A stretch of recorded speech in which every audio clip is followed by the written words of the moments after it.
Good morning, ladies and gentlemen, boys and girls all around the world. Welcome, welcome to another beautiful Friday morning. Oh my gosh, you guys just ready for this weekend? It's been such an entertaining week. Zach, how you doing? Good morning. This stream is brought to you by D's Nuts. Yes, welcome all of you fine folks. How you doing this morning? Good to see you, Melody. You're so bad, Zach. Yes, Zach is very bad. Good to see you. Good morning, Debbie. Debbie Webb. Morning. Hello, Shizzy, the master writer, and do not worry about your definitely mediums.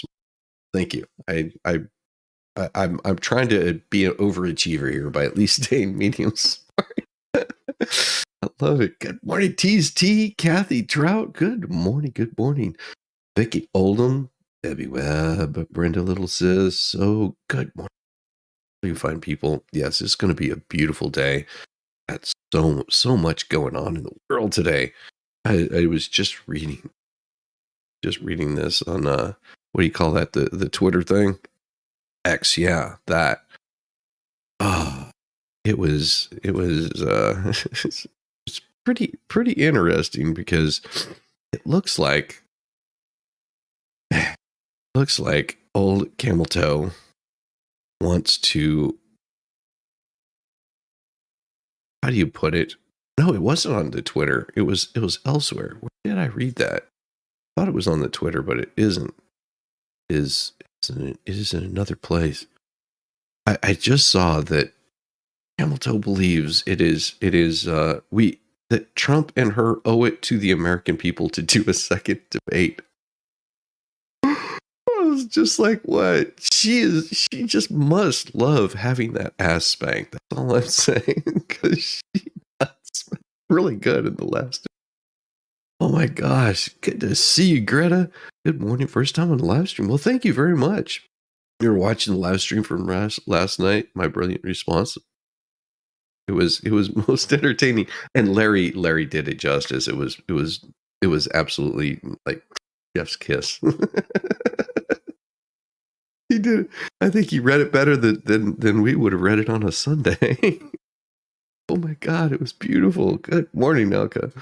Good morning, Jim. Yes, you're new here. Heard your letters bubbles over on the lives. Yeah, it was so much fun, and I can't take all the credit for it. You don't debate when you're winning. Exactly. You don't beg for a debate. Oh, he had already set up like 3 debates, but she was just like, I'm just one and done. I can't handle any more than that. So it was beautiful. It was absolutely beautifully put and well done on the debate. And there's so much more. I mean, and it was also something that you see him in there. Volstorm is in the chat. He tagged it this morning, and it's funny because we both tagged the same damn thing. It was definitely an interesting one. Where was the one that I pulled up? I saw it yesterday. That it was intentionally. Let's see. I'm pretty sure it was Volstorm because he tagged it this morning. Oh yeah, the documentary white fight fragility chick. You remember her? You remember her? Her right there. Yeah, she got a little upset because she was duped by Matt Walsh into paying reparations to his producer. Oh God, that hurts so much. Yes, the guy was totally duped. Oh my gosh. Hold on. Need more coffee is what I need. Oh my gosh. Yeah, so the New York Post, the fragility author slams conservative podcaster who duped her into giving black producer reparations in his new documentary. Oh, it was absolutely beautiful. And I'm just like, how this is all supposed to be fun. You were crying, you were laughing so hard at Tug, Larry, and Megan last night. Well, thank you. It was fun. It was absolutely a blast. We had that as Brucey wrote another letter, calling Bubbles, because just it's more fitting and appropriate, because Bubbles shows how innocent that he truly is, like like a little clown. Okay, okay. I have no problem with Bubbles. He's doing what he possibly can for his client. Maybe not in the best way possible, but hey, it does. Well, thank you. Appreciate it. The words were in the words of Johnny Depp. Might have been just drinking a little bit. Just a little bit. Oh God. But yes, we've got the outrage. We've got the outrage because there's going to be another well, Hamilton wants another debate. It's okay. It's okay. The anger and the seething is always there. Like this guy right here. It's just beautiful. It's wonderful. Kamala didn't say a motherfucking thing in that debate. Laugh, giggle, and smile like she tickled me fucking Elmo. Mouth open like Ghostface Kill Off the Screen franchise. What the fuck is so funny? Meanwhile, Trump is answering serious-ass questions with serious-ass responses because the country is in serious-ass trouble. I'm at a point where just looking at her on television pisses me the fuck off. Sleepy Joe is better than her. Why is she always smiling? Why is she always laughing? I didn't see Cat Williams or Chris Tucker in the fucking audience. I have a perfect fucking solution for this. I know a way for her to stop fucking laughing all the time. We need to put Kevin Hart, Amy Schumer, and Tiffany Haddish in front of her. Will guarantee we won't see a motherfucking laugh. People are struggling. Life sucks right now. People living paycheck to fucking paycheck. Men having midlife crisis in their fucking 20s. We can't eat. We are stressed, sleeping. We work just to survive for the next fucking day. It ain't a motherfucking thing funny.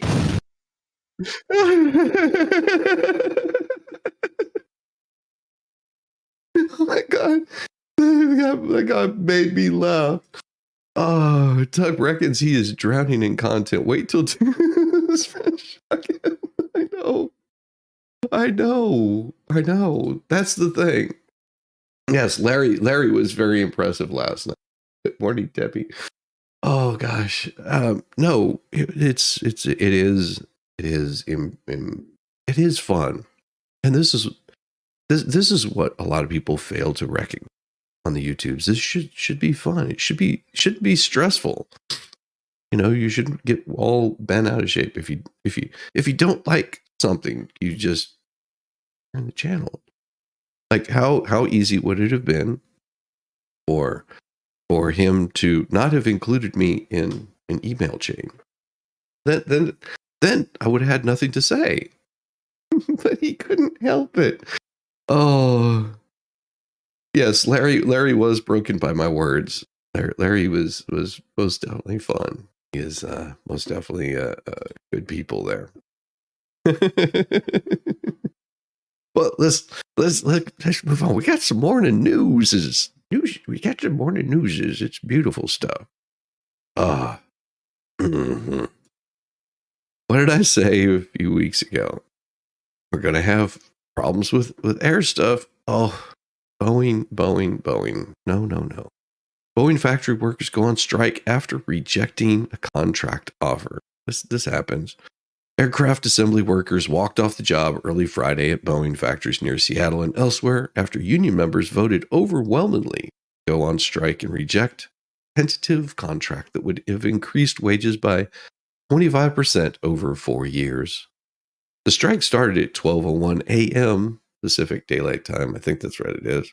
Something like that. Less than 3 hours after the local branch of the International Association of Machinists and Aerospace Workers announced 94.6% of voting workers rejected the proposed contract. 96% approved the work stoppage, easily surpassing a 2/3 requirement. The labor action involves 33,000 Boeing machinists, most of them in Washington state, and is expected to shut down production of the company's best-selling airplanes. I mean, the ones that the doors keep flying off of and the engines blow out. Oh God. It's interesting to me that we're going to have a shutdown of Boeing just at the same time that Elon got a like NASA said, Elon, can you send a spaceship up there to get our guys off of the the space station? We've got a couple of people that are stranded up there. We really don't trust Boeing's, capsule to bring them back safely.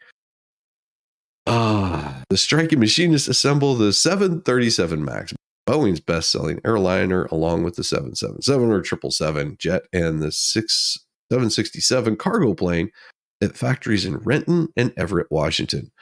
Walkout likely will not stop production of the Dreamliners, which are built by non-union workers in South Carolina. Wasn't that weird how that works?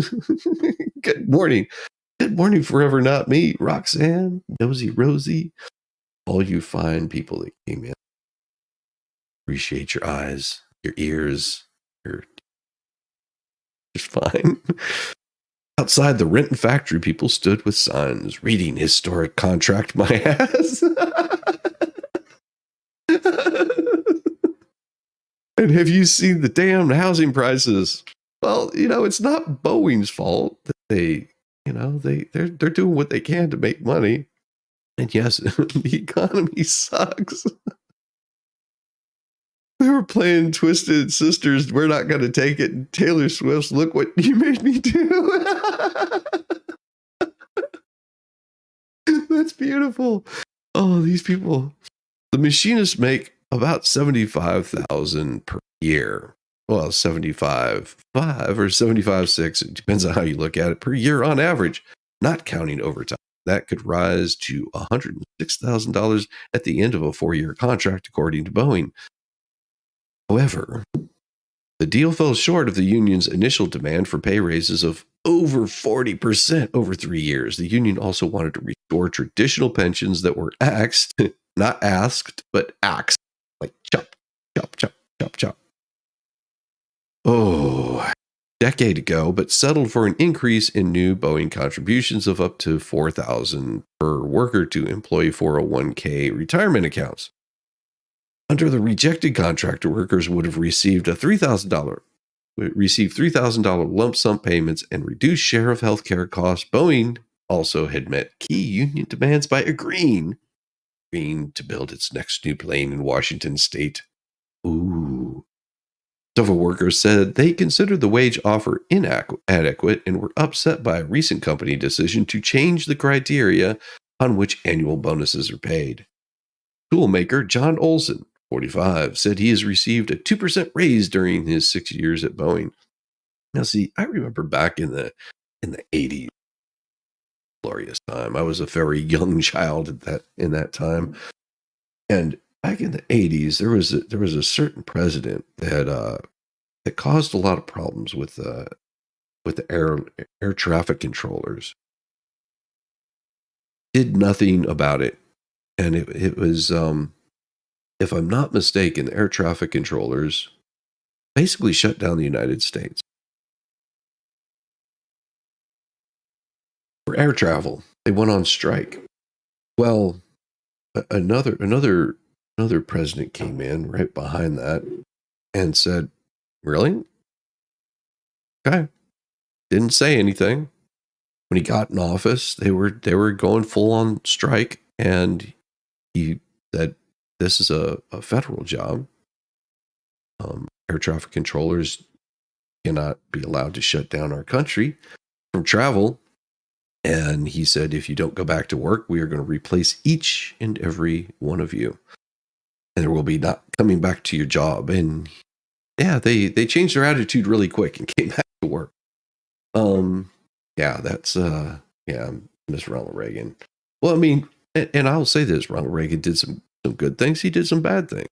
He wasn't a perfect person or a perfect president. One of the things that really screwed up a lot of our healthcare system as we know it. And you have to understand at the time things were a little different. He did shut down all the loony bins, which really, I understand why he did, because there was a lot of abuse that was happening, government spending that was being wasted on things, and basically cut a bunch of psychos out. And now we have what we see today. It's America. It's a really interesting deep dive if you ever go there. The last contract we negotiated was 16 years ago, and the company is basing the wage increases off of wages from 16 years ago. Oh, that does happen. I know, I saw that. That's why I had to show it. I am so glad someone else got it. I'm glad someone else got it. Yes, the guy in the mask looks like Tug. All it needs is this right here. And you would have Tug right there. Yep. I think I've got it right. Can't do justice to Tug. Like something like this. Yeah. There we go. There's Tug, and all he needs is like a let's see. Oh, I got something for that. Let's see. Because it is Tug. He has a pickle in his hand. Yeah. That's all he needs. He just needs a pickle in his hand. It's Tug. I want my pickles. Oh.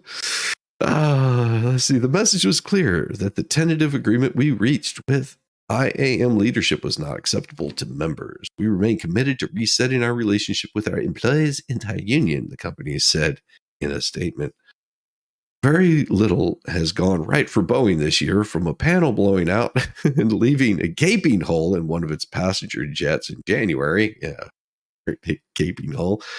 To NASA leaving 2 astronauts in space rather than sending them home on a problem-plagued Boeing spacecraft. Yeah. Can you imagine? That they got sent home on the Boeing aircraft or the spacecraft? That would have been. Let me show you what I'm talking about. Did you imagine? And I'll find it here shortly. It takes. See, I'm slow in the mornings. I move because I'm never prepared for any of this stuff. I try to be, but you just can never be completely prepared. Oh God, where is it? Get there. I'm so slow and silly. Coming up brighter now. We'll find it. Yeah, here it is. So, can you imagine? You get on a spacecraft coming back. Welcome, Jonas. Welcome. Who's that, Janice? That's Janice. Janice, sorry. Thank you, Janice, for becoming the newest member. I appreciate you. So, can you imagine that you're coming back into orbit? You're sitting in a spaceship far above the and this is what happened. Houston on 2, got a question about Starliner. Houston's with you, Butch. Go ahead. There's a strange noise coming through the speaker, and I didn't know if you could connect into the Starliner and let me keep mic and let you hear. I don't know what's making it, but I don't know if there's something that maybe is connected between here and there making that happen. But anyway, can you do that? We can configure that, Butch. Give us a minute, and I'll call you back when it's ready. Okay. Station Houston on 2, we're configured for audio via hardline and CST, if you want to give us a call. Okay, I'm in Starliner, and how do you read? 5x5, how many? Okay, I'm gonna keep the mic up next to the speaker. Copy. Hear that? At negative, Butch, we did not hear anything. That. All right, Butch, that one came through. It was kind of like a pulsing noise, almost like a sonar ping. Yeah, I'll do it one more time, and I'll let y'all scratch your heads and see if you can figure out what's going on. Here we go.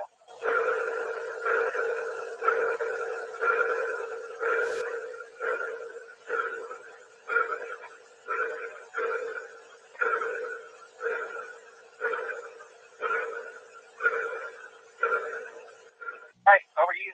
Tell us if you figure it out. Yep, good recording. Thanks, Butch. We will pass it on to the team and let you know what we find. Could you imagine? That thing is a lemon. Yes, you're sitting in a spaceship. You're outside of the Earth's atmosphere, and you're getting ready to enter back into the Earth's atmosphere, and you hear that going off. You have no idea what it is, and they don't even know what it is. Now, how would that make you feel about entering back into the Earth's atmosphere, and you're about to start on fire? You're about to start your vehicle on fire as you come back into the Earth's atmosphere. That's not going to give you like a good warm fuzzy feeling. Just saying. That is not what you want to be doing. You don't want to be feeling that pain. So yeah, there was a reason why NASA said no. Space ping ping ping by aliens. There you go. Ace monster outside. He's knocking. He just wants to come in. He wants to say hello. Hello. As long as the strike lasts, it will deprive the company of much needed cash it gets from delivering new planes to airlines. That will be another challenge for new Boeing CEO Kelly Ortberg, who 6 weeks ago was given the job of turning around a company that has lost more than $25 billion in the last 6 years, has fallen behind European rival Airbus. Mm-hmm. Not that Airbus did a whole lot of good anyway. They were they've had issues in the past also. Ortberg made a last-ditch effort to salvage a deal that had unanimous backing from the union's negotiators. Now, isn't it really weird that you have these massive unanimous backing from union negotiators? You know, it reminds me of this border bill that had unanimous bipartisan support from the people that were negotiating it. If you remember, it was something like 500 pages, and inside of it, they're what they kept calling the border whatever plan that they had. It gave 165 billion to Ukraine. Or was it 65? Yeah, 65 billion to Ukraine, 12 billion to Israel, and I think it was like 8 billion or something like that to the border. Okay. Now this was on top of what's already going out of our country. So here we have this large amount of cash that they're wanting to give to this what they call border bill, and it didn't go to the border. It went to Ukraine. Really odd that you would do that. And then once you dig into that bill, you find that inside that bill, the amount that they're considering going to the border is that 8 million that was dedicated to border. And they didn't say for the Mexican border. It was for the Ukraine border and the border Israel. That's where most of it was going. All said and done, just a small portion of that would have went to the border, the southern border. And what they planned on doing with that was to open up more processing stations to process people into the country faster.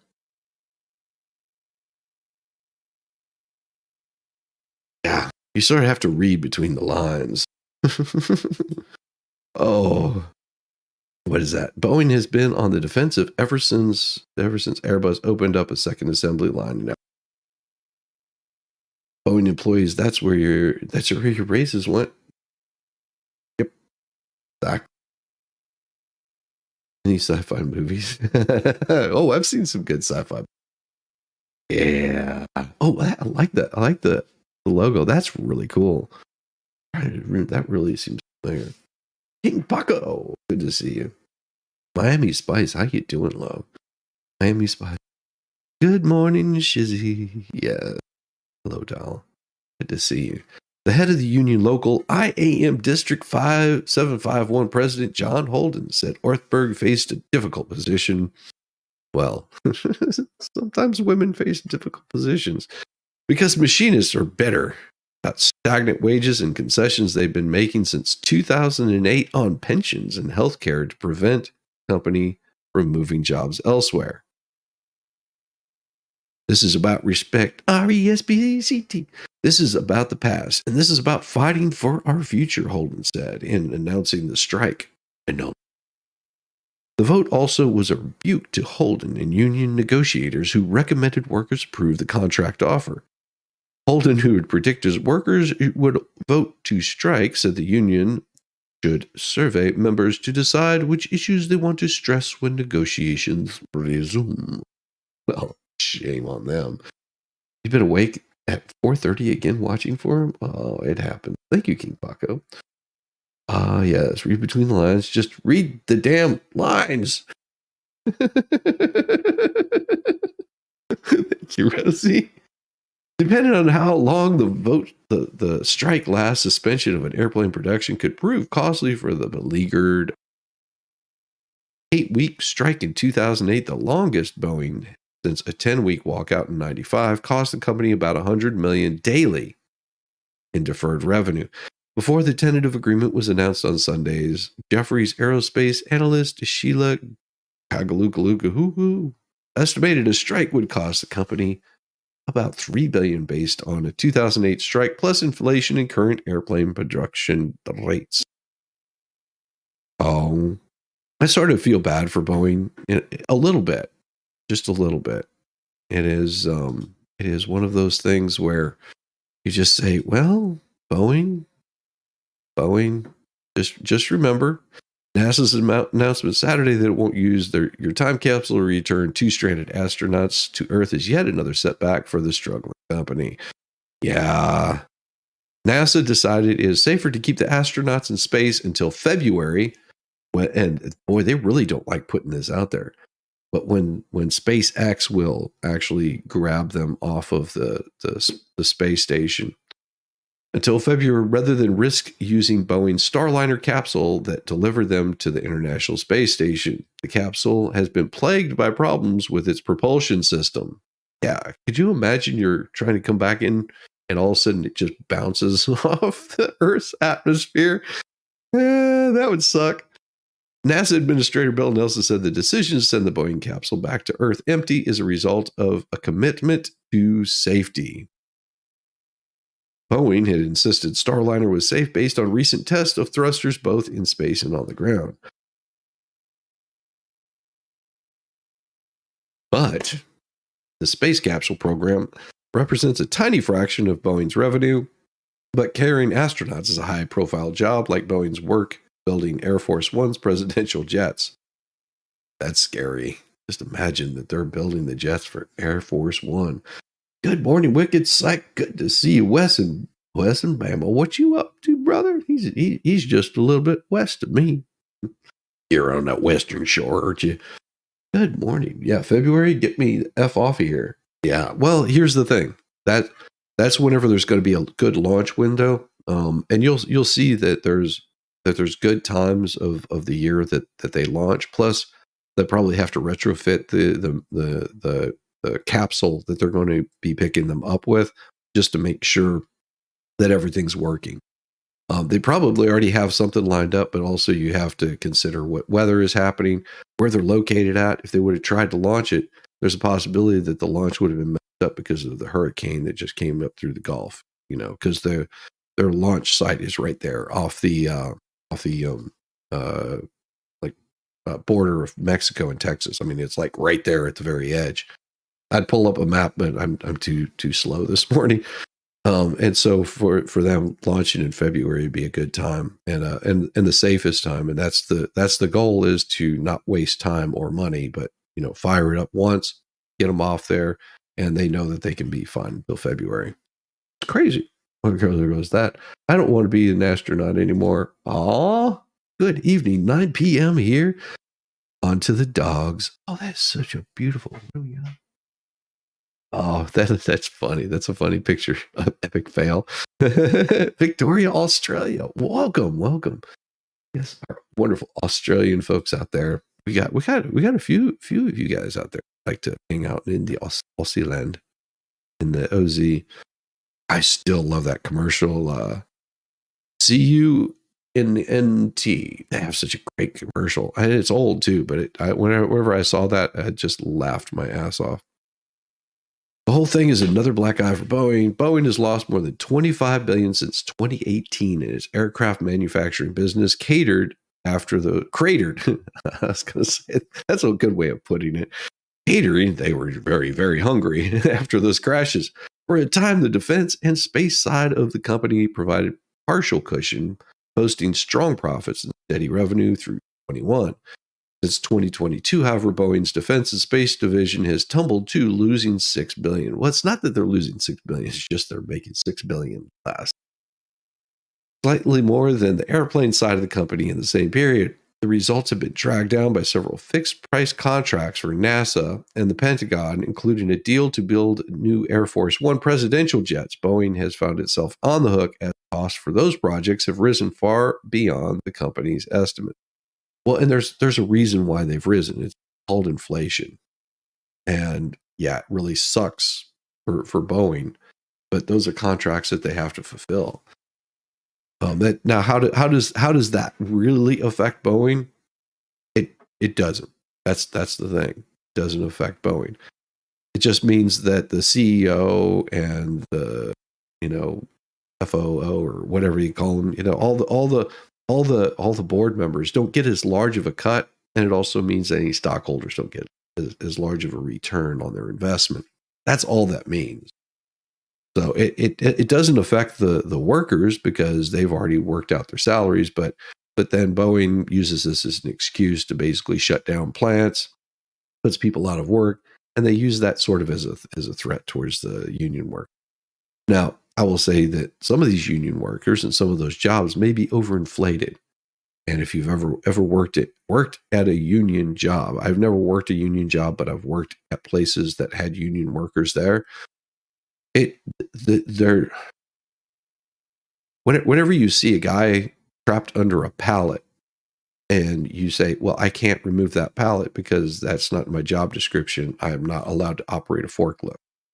That's whenever you start having, issues, that they would much rather let someone, deceased than, pick a pallet with a big vat of steel sitting on it because some dude's leg is trapped under it. It's just like, yeah, well, I can't operate the forklift. Oh, I know how, but I'm not licensed or qualified to do it, because then they're held liable, and it can be a real big mess. The company recorded $1 billion loss from fixed price government contracts the second quarter. In 2014, NASA awarded Boeing a $4.2 billion fixed-price contract to build a vehicle to carry astronauts to the International Space Station after the retirement of space shuttles, along with a $2.6 billion contract to SpaceX. So, Boeing, with more than a century of building airplane and decades as a NASA contractor, was seen as the favorite, but Starliner suffered technical setbacks that caused it to cancel some launch test launches, fall behind schedule, and go over budget. SpaceX won the race to ferry astronauts to ISS, which it accomplished in 2020. Boeing was finally ready to carry astronauts this year, and Butch Wilmore and Suni Williams launched aboard Starliner in early June for what was intended to be an 8-day stay in space, but thruster failures and helium leaks led NASA to park the vehicle at the space station while engineers debated how to return them to Earth. Ow. The Boeing spacesuits won't fit the SpaceX capsules, so they're going to make them SpaceX suits or make adapters to allow them to come home alive. Awesome. That's very good. Most union workers in the trades are good, hardworking. It's a small handful that takes advantage and sues if they get fired. Yes, that is very true. In the trades, I think a lot of the union workers do quite a bit. But then you've got the union that I ran into when I was working the Lollapalooza tour in Chicago, 2000s. It was like the first first Lollapalooza tour in Chicago.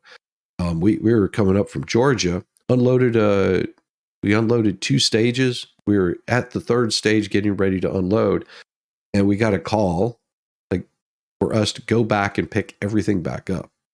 Okay. We had been there probably about an hour. And so we went back, loaded up the truck. He was like, don't ask questions. Go back, load up the truck. You have to do it now. Go back, load everything back up in the truck, just basically going back the same route that we went. Get the truck loaded back up. And he comes up to us and says, the boss man comes up and says, you can take it off the truck, but you have to put it on the platform because they have to take it down to the stage. We left there 4 hours later just to unload on 3 stages because they weren't allowed to put it in place on the stage. So we were allowed to offload it onto this little deck. Then there was 2 guys that had to roll it down the walkway to the base of the stage. And then we had to grab it from there and put it in place. So we had 1 guy unloading the truck, 1 guy down at the bottom, and took 4 hours to unload for 4 stages. It was an hour per stage. And it was late at night, really late. So it was a long night. That was after driving, 19 hours to get there. Yeah. Stagehand union was absolutely ridiculous.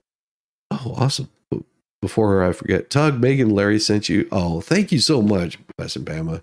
Larry, reading your response emails had you falling over laughing last night. Well, thank you. That was, and I did send out a big thanks to all 3 of those because they were absolutely wonderful, and I appreciate all the support. And they had, and Larry, yeah, was sweet, magnificent.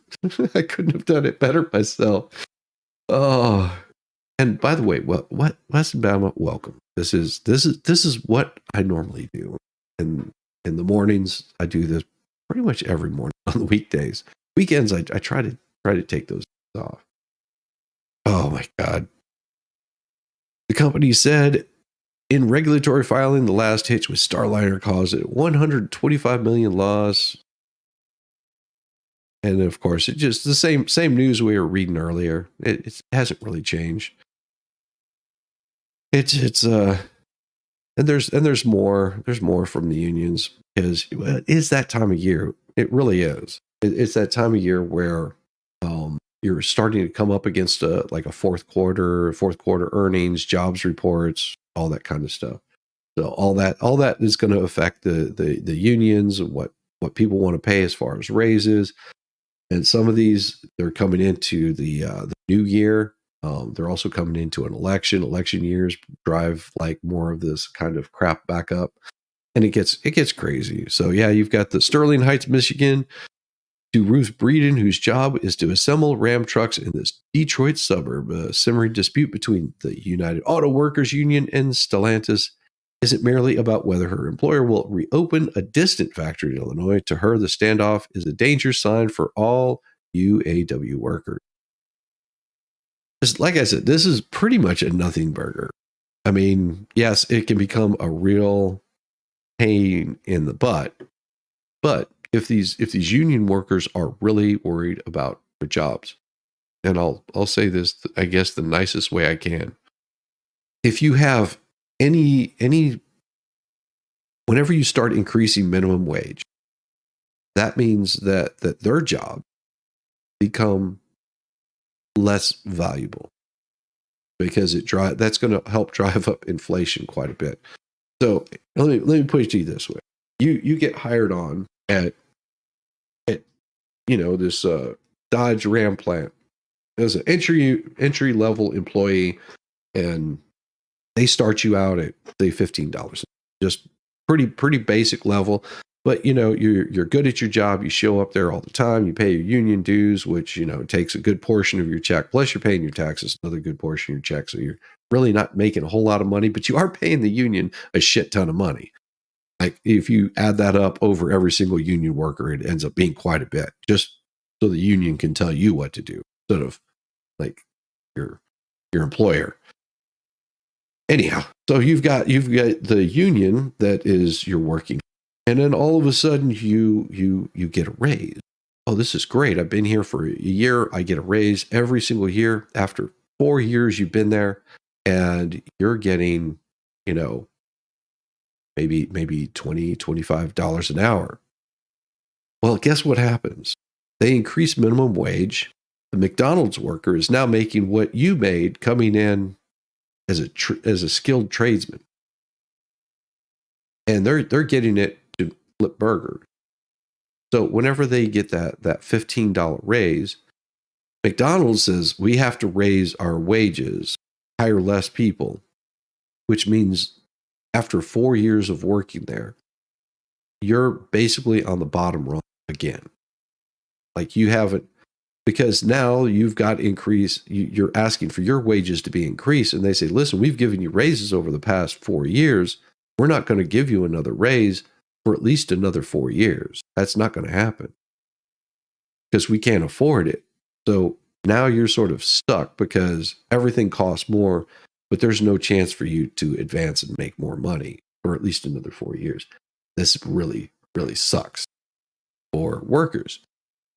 So whenever you see the people complaining about, minimum wage isn't high enough, when I started working, minimum wage was two something an hour. I think it was like $2.10 or some crap like that.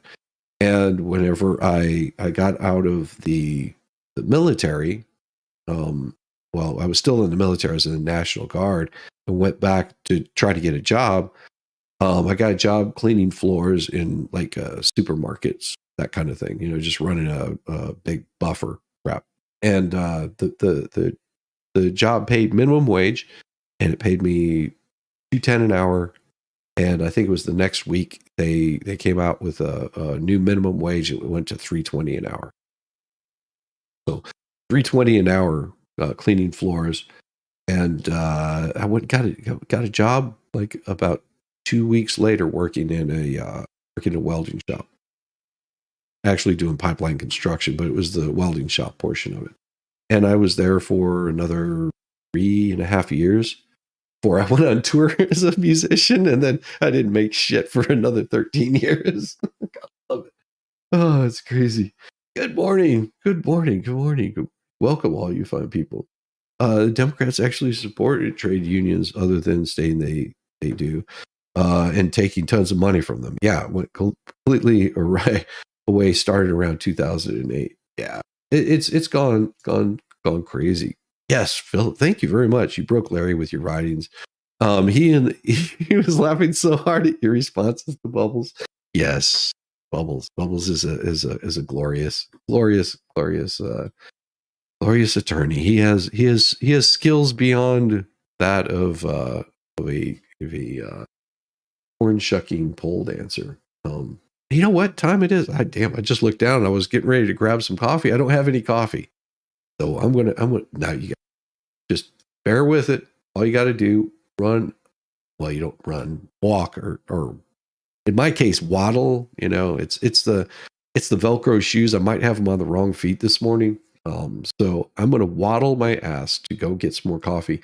Please make sure that you hit that like and subscribe. Kind of stuff makes the algorithm nice, but I've got a couple of minutes. I'm going to give you a little break. Go grab yourself some coffee. We'll be right back. Some more of this wonderful news. Sandy shores, get a tan, Rambo the orangutan.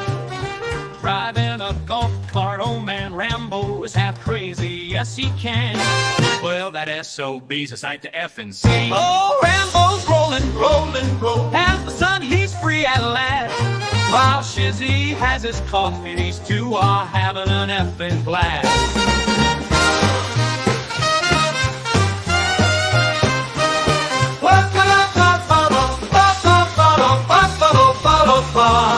Whoa, Rambo's rolling. Has the sun, he's free at last. While Shizzy has his coffee, these two are having an effing blast. Shizzy on the dunes, coffee in hand. Rambo is a loon, and Shizzy is, well, that is too dirty to say here.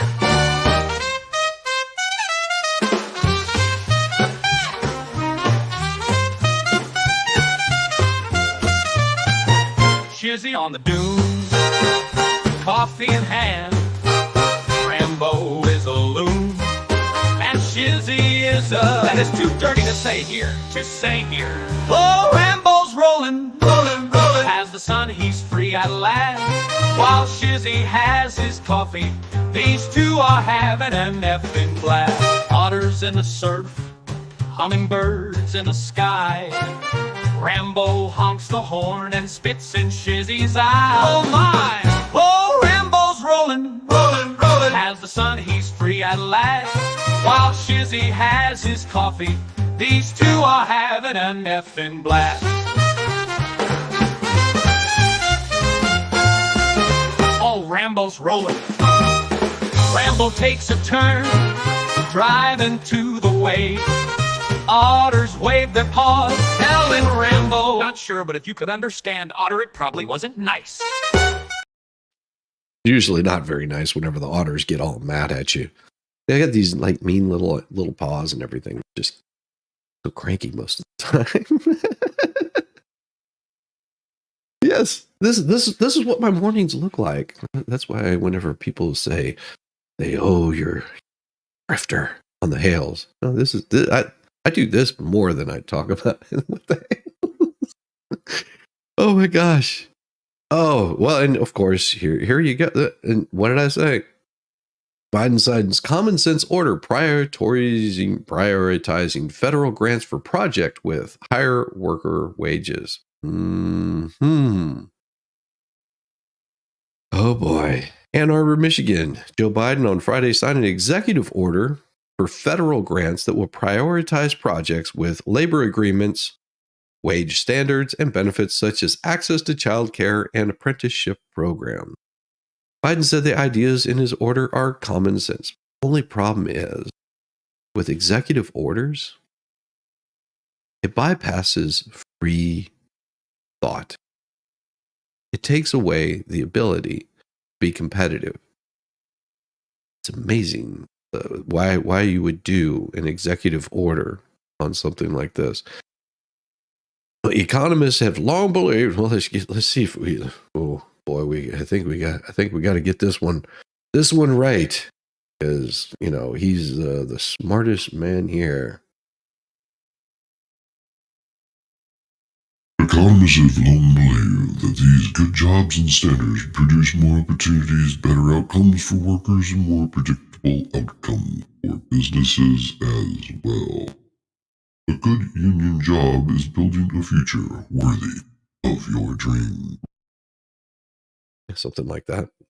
The Biden administration is trying to make the case with that economic growth should flow out better conditions for workers. His administration is stressed that they should be stressed. I mean, you've driven our economy into the absolute tank, and now you're just doing nothing to help it out.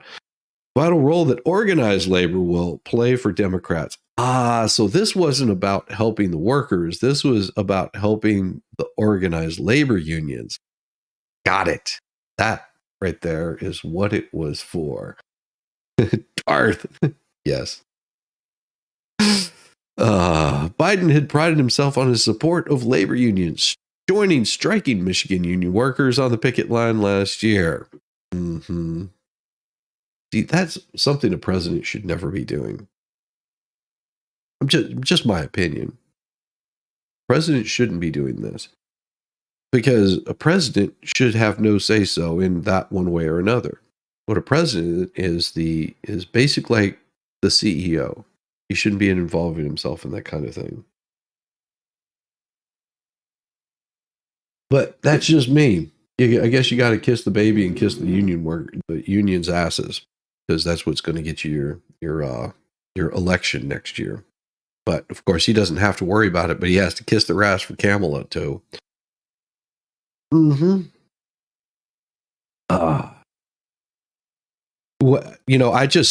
saw this little headline right here. Oh my God. I just saw this headline. I thought this said that Harris offers economic proposals to cat food housing costs. I was like, oh my God, why are they talking about cat food? I was like, are they talking about eating cats again? Teamsters have yet to formally endorse any candidate. Oh, go figure. Although Harris is expected to meet with them. Biden said that under his administration, we buy an American and we're making sure federal projects are made in American projects. What? Why are they making it? What are the, man, you stay out of the project, son. Buy an American. Yeah, but the thing is you're wanting to set up trade deals with China. You're getting really pissed off that Trump is saying this is bad policy. These policies steer taxpayer-funded infrastructure contracts to unionized businesses. Well, not really. I mean, there shouldn't be a shortage of work in the United States, but we don't have, and I'll say this multiple times, I'm sure you'll find this out, that we don't have good infrastructure. And if you're curious why I say that, you say, oh, we have a great infrastructure, bridges, blah, blah, blah. That's not what I'm talking about. We don't have a great infrastructure. And the best way of showing how we don't have a great infrastructure is just look at the pandemic. Okay. If you look at that, it shows you exactly how good of an infrastructure we have. Because if we had a good infrastructure, you wouldn't have seen people fighting over rolls of toilet paper in grocery stores, fighting over food, panic buying, panic selling, hoarding. You wouldn't have seen things not taking forever. The cost of everything increased. We have poor infrastructure. Infrastructure goes everything from the amount of oil that we have all the way down to the roads and bridges and the people to actually be able to work in grocery stores, food chains, healthcare. All of that is part of infrastructure. So whenever that stuff is missing, whenever you have things like the pandemic that hit, it can almost decimate an economy. And that was very minor.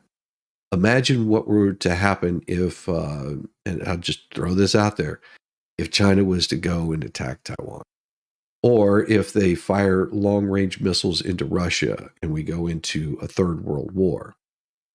The strain that it would put on the American-produced products that are made here in the United States would put such a strain on us because we wouldn't be able to get the batteries that we have shipping out of China just to put in the cars to get them to start that are made in Mexico by Chinese manufacturing companies that bought in there, or to be able to get the oil from Iran and Iraq and get all of the oil over here from the UAE or whatever, the United Emirates.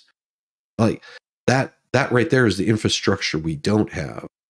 Like the strain that it would put on the American people, it would be like the 40s, 30s all over again. It would strike us into such a depression where you're having to ration out food, you're having to ration out clothing, you're having to ration out every single thing, and ration out how much electricity you're able to get.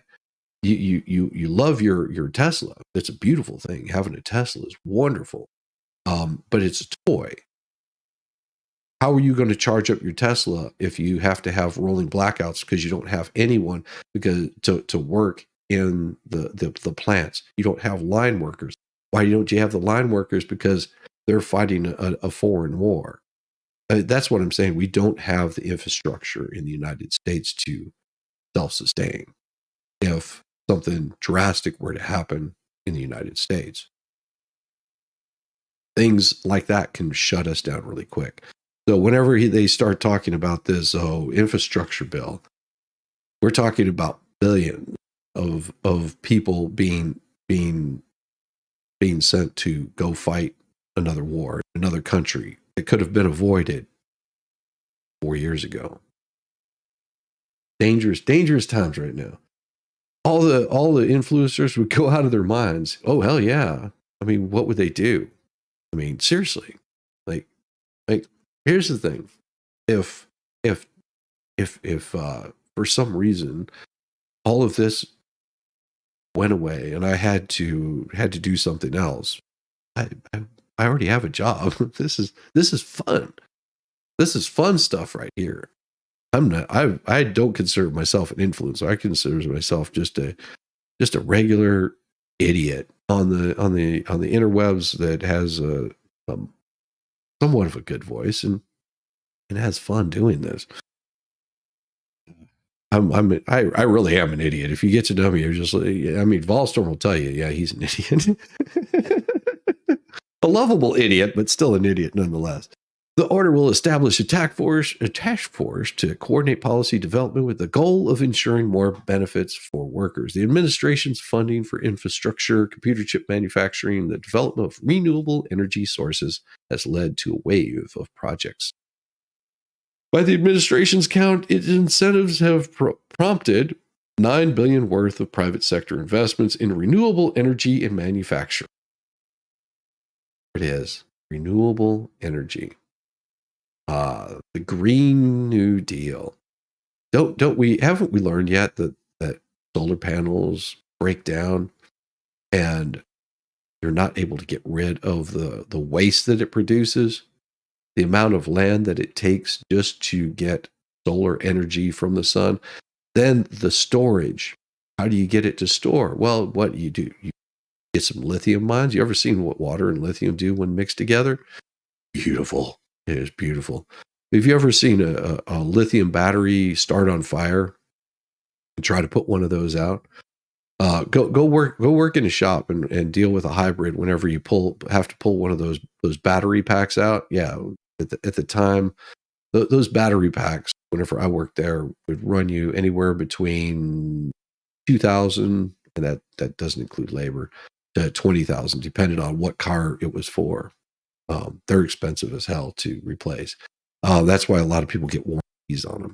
But one of those things, you drop a wrench on one of those, whoo, it's like a giant fuse. We're talking, yeah. There's a reason why we kept multiple 10 millimeters. You drop one of those 10 millimeters on there, a little 10 millimeter falls across one of those terminals. Yeah, it'll light that thing up like Sunday morning game day. Bursts into flames, melts. Oh, it's insane how hot those things get in a just short order. Forget it if you grab a hold of one of those and ground yourself out.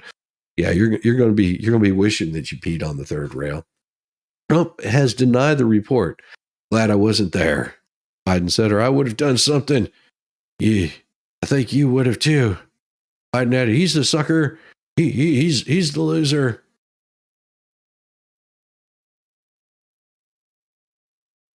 So here's the thing. My predecessor believes America is a failing nation. It is. Right now, we are very, very behind the eight ball. President about the report that he referred to, and no, he never did that. So, and this has already been disproven. I debunked this, a month ago, 2 weeks ago. I don't know. Time is a social construct. I always forget what day it is. He's a sucker. He's the loser. And of course, Biden's son died from cancer. Okay. And he blamed burn pits for the brain cancer. Burn pits are where chemicals, tires, plastic, medical equipment, and human waste were disposed of on military bases used in Iraq and Afghanistan. But so here's the thing, and so I can sort of just disprove this.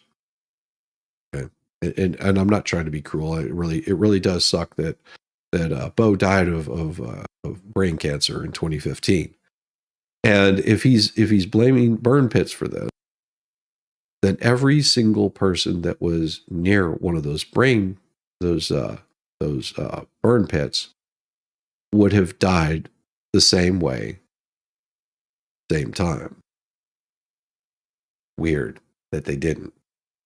So he might have already had some underlying issues. If I'm not mistaken, Joe Biden has had multiple brain aneurysms. I think one of them that he had was during a debate or right before a debate where he went in and he had an aneurysm because you saw his eye where it was just beat out red. Yeah, that was from a brain aneurysm. And that was like the third or fourth one that he's had. He's had multiple ones. Today is today fun. Happy Friday. Oh, thank you, Spy. Spy Toy Girl. Good to see you. Yes, good morning, Captain Kern. Happy Friday to all of you spicy burritos. Burritos, burritos.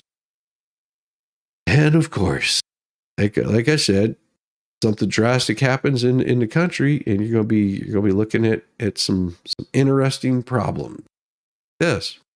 North Korea gives a glimpse of secretive. This is like an oxymoron. Why would you say this? If it's a secretive, then why are they giving you a glimpse of it? Because then it's not a secret anymore. Kim pushes for more nukes. That sounds like I knew this girl named Kim. She was a fine young Korean girl. North Korea offered a rare glimpse into the secretive facility to produce weapons-grade uranium, as state media reported Friday that Kim Jong-un visited the area and called for stronger efforts to exponentially increase its number of weapons. It's unclear whether the site at North Korea's main Yongbyon nuclear complex, but it's the North's first disclosure of a uranium enriching facility. Oh, this is never going to end well. So it looks like a little rocket man is trying to build uranium enrichments, which can be really much of a plan that could lead to some really dangerous stuff, because he has said multiple times that he wants to destroy South Korea. Yeah. It's a little crazy. A little crazy. I don't know if I want to be trusting that guy with enriched uranium, but hey, leaders of South Korea, New Zealand condemn expanding North Korea, Russia military ties. But you've caused this. This is the thing. South Korea, New Zealand, United States, UN. You've caused these problems. You've caused these problems to happen. And just by catering to their whims and desires, and causing let's see, maybe a war in Ukraine, Russia, Middle East. I mean, if you've never heard of BRICS, BRICKS, BRICS, yeah, that right there talks about the alliance that's between Brazil, Russia, India, China, North Korea, and South something or other, another one. Yeah, it's not good. Not good at all. Oh, but never fear. Never fear. Young women are more liberal than they have been in decades. Mm-hmm. Well, but do you know what a woman is? So it's not really that young women are. It's just that more men have chopped the happy bits off to become women. So that's maybe that's where they're getting their bullying from, or lack thereof. Sorry. That was meant to be funny, but it was. Over the past few years, about 4 in 10 young women are now, or used to be young men. Oh, so just imagine it's probably actually about two out of them are actually women. The other 2 might be like some sort of weird simped out dudes. Got some mental issues. We won't go into that today, but 18 and 29 have described their political views as liberals, compared to 2 decades ago when about 3 identified that way. Why do they have to say identified? It's not gender, you silly person. For many young people, their liberal identity is not just a new label. No, it's not new at all. The share of young women who hold liberal views on environment, abortion, race relations, and gun laws has also jumped by double digits, Gallup found. Maybe because we got more young women. Like I said, we got more young women. So many more. There's more young women today than there was yesterday, but that's okay. And this is why we wanted to stop labeling the children as men and boys and girls whenever they're born. We just sort of want to hold off until they decide what they want to be called. Because they might want to be a boy. You never know. And that's just because they have boobies doesn't make them a boy. It's just like if they have a pee-pee doesn't make them a girl. A wing, I mean, whenever we do a circumcision, we go whole the hog. You know what I mean? Nudge, wink, wink. Young women aren't just identifying as liberal because they like the term or they're more comfortable with the term or someone they respect uses the term. But that has nothing to do with it. If you want to be liberal, be liberal. There's nothing wrong with being liberal. Just know what it's about. And I'm not talking about the extreme lefty out there that's, wanting to chop their. Okay, those are the extremes. You've got extremes on the left, you got extremes on the right. So the extreme on the left is you think that everyone, right of you is a white supremacist, colonist, horrible, rotten, evil, looking to destroy all the black and gay lives and all that kind of stuff. You got those that are the fringe out there, that are way out there. Then you've got the right wing, extreme right wingers that are all about, the darkies taking over our planet and the whole world is, gone to hell because of everyone that is left of me is absolutely like communist. They're going to just destroy us all. You've got those extremes, these two major extremes. And then as you start getting in, you start getting more like your Christian conservatives, your atheists. They're like, I don't believe in this bullshit. And, I still like gay people, and then you start getting it back in a little bit closer. And then you've got more of your conservative, which is just sort of like, you know what? Why don't we just all get along? We got things to do, does it outside of the psychos to the left and to the right of me, I'm just happy working, making money, doing my thing. I don't care if my neighbor's gay. I don't care that there's two guys kissing over there. It doesn't matter to me. I got better things to worry about because that's low on my priority. Then you have your liberals, which are the same way. It's like, I don't care that there's a nuclear family over there, and kudos to them. I'm going to stay over here and find 50 ways to leave my lover or lick my lover, whatever it might be. That's your classic liberal. They both agree with most of the same things. It's just how they vote.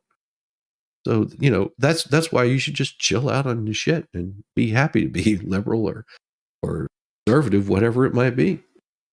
Oh, Zach, thank you, brother. This is just for sharing that email. Top level parody writing. Trying to win a chess game by eating all the pieces. That was fun. Thank you, Zach. It was fun. It was fun. Thank you so much. $5 super chat. Stand up, sit down, or fight. The extreme is dead. It's been for a bit now. Rest in peace, Bill Paxton. Oh, you're an hour behind. See if I can catch up before Shizzy ends the stream. Oh, that's great. Oh, good to see you. Hey, Jackie Hooper. Hello from Hill Country. Where you at? Jackie Hooper from Hill Country. Where is Jackie Hooper? I didn't see that. I'm slow. Sorry if I missed anybody. I tried to. Oh, yeah. From Texas. Oh, welcome. Thank you, Jackie Hooper. Welcome from Texas. Where at are you in Texas? Because I've been all across the great state of Texas. It's a very long drive, multiple times whenever I was on tour. Yes, I've been all the way from Denver City all the way to Galveston and let's see, Texarkana, Dallas, Houston, Galveston. We played a show. What was the city? Killeen, Texas. That was a fun show. Oh my God, we had a blast. Yeah, there's an army base out there. I'm trying to think what the name of the army base is. off the top of my head. Oh, awesome. Oh, thank you. By the way, Shizzy, Tug and Larry both would have let you on the stream last night if they had noticed you. Oh no, I got there late. No, don't you worry about it. I've already sent an email to Tug this last night saying thanks you. It was fun. It really was, and they made me laugh so hard. I went back afterwards and watched it. Yes, that was fun. Now normally I don't watch other streams, but everyone was saying how funny it was, and so I had to catch it. It was Jeff's kiss. What beautiful week. Oh, becoming more cohesive political group with distinctively liberal views could turn young women into potential political force. According to SAD. Why? Huh? I don't understand. SAD, the director. Oh, okay. Lydia SAD, the director of U.S. Social Research at Gallup. Well, that's the problem. You got to stay away from polls. And I don't mean like, if you want to use the stripper poll, that's fine. But stay away from like these Gallup polls and crap like that, because they're trying to influence you on how you think. Because all these polls can be skewed. Every single damn one of them can be skewed. And that's what they will do with them. They will constantly skew these polls to make them say whatever they want them to say. Doesn't necessarily mean that it's true, but it goes for their narrative. It goes for their narrative to make it sound like it's doing something that it really isn't. And that can be interesting. It can be very interesting whenever you've got these polls that are happening. Oh my gosh. What in the hell did I miss? Tease T, thank you so much for the 10 gifted memberships. Oh, that is so nice of you. I got Liz Bird, Lori Monroe, Bernadette loves pie. I like that name, Bernadette. She loves pie. Was gifted a membership. Caroline B. That's beautiful. Well, Jean Montgomery, she was gifted a membership also, and so was Wrecking the Outlaw, Wrecking the Law, Wrecking the. Love it. That's awesome. Knock It Offler was also gifted a membership. Beth was gifted a membership. Shirley, Marlon, and Margaret Hudson. Welcome, all of you fine. Thank you so much, Tease T, for that. And make sure that you guys, give a little bit of thanks to Tease T. She's an absolute doll. Thank you so much. That's wonderful. Oh my gosh. Yes, good day, all. Good day. Good day to you, fine sir. It is a beautiful, beautiful, beautiful day. We're having fun here, and sometimes we don't quite make it like we should, but we do try to be as simple as possible. Young women begin to diverge ideologically. I think that's better, isn't it? Ideologically. From other groups, including men. Well, why would you separate from men? Men are where it's at. Now, well, also women are where it's at. You have to remember that one of the best parts about playing music is you figure some really cool things out. And if you can play for an audience of women, you will have an audience of men that come follow, because they see all these women. They're just like, oh my gosh, I might be able to hook up. This is where I need to be. This is where all the girls are. And nothing explains it best. And there was a band here in Atlanta. They may still even be around. Hot August Night, I think is what the name of the band was. A friend of mine was a bass player that played. I think he played guitar for that. No, I think he played bass with that group.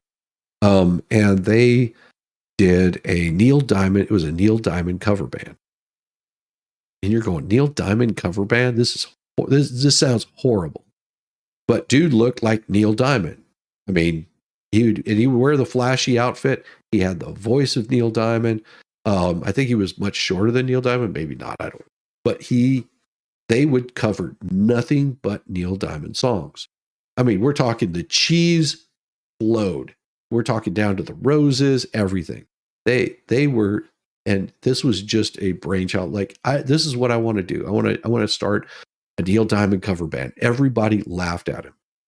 They would sell out most places that you could get maybe 15, 20 people in, and larger venues, plus wedding gigs and all kinds of stuff, just doing Neil Diamond cover songs. And the amount that they charged was unbelievable. I remember distinctively them playing the Star Bar, and the bass player said, "Hey, why don't you come by tonight? I'll put you on the guest list. Come in, have a few drinks. There's some stuff I wanted to talk to you about." I was like, "Excellent." So I show up, and as I'm standing in line waiting to go in, it is young women, old women, just women galore, just piling into this place. There's not hardly a single guy to be seen. And they are dressed to the nines. We're talking, they're wearing sequined outfits, little mini skirts, evening dresses. They are dressed to the nines. And there's hardly a single guy showing up there. It was like, oh my God. And and as I guess as guys are driving by, seeing that all these women are piling into this nightclub, guys started showing up. I mean, they were just piling in there. Like you get women in a place and guys see that, it is like, oh my gosh, this is like 4th of July weekend. We're going to have a blast. And it was one of the best shows that I'd seen in forever. They nailed it right down to the T, where he's carrying a rose and women are taking it out of his mouth. It was so much cheese. And the women loved it. They were singing to every single one of those songs. And the guys, they loved it too, because it was a good time. They put on a show. Gotta love stuff like that. Googles it. Just Google it. They still exist. Hot August Night. I don't. Yeah, that might be it. Hot August Night. They're now located in Las Vegas. That could be possible. What was the bass player's name? I forget. I do remember that he was balding. He was a weird looking dude, but their sound check they did Barracuda.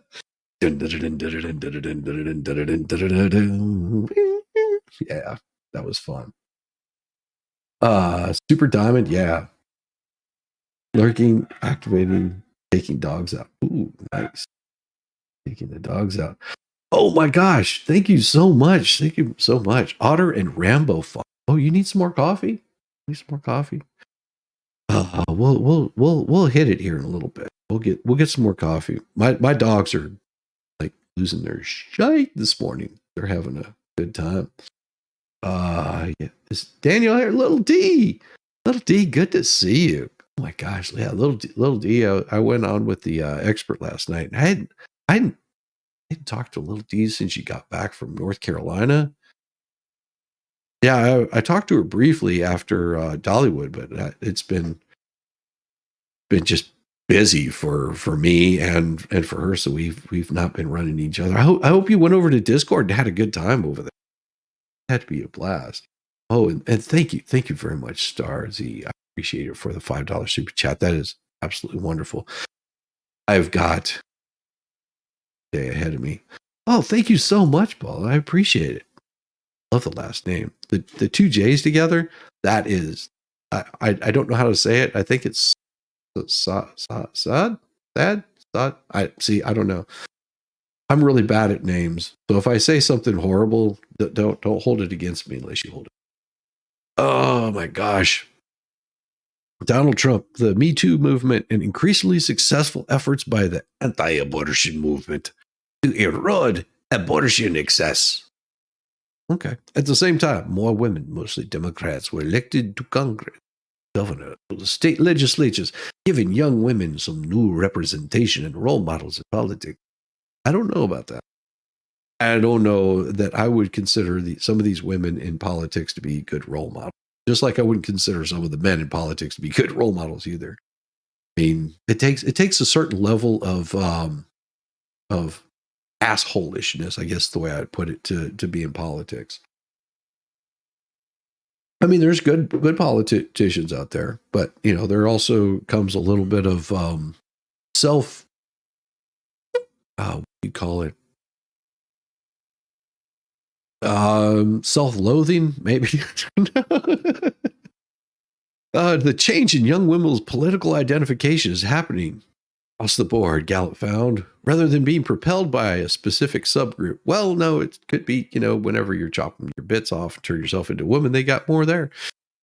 Today, Democrat presidential nominee Camel Toe Harris, after her debate against Trump, illustrated one of the issues where young women have moved to the left.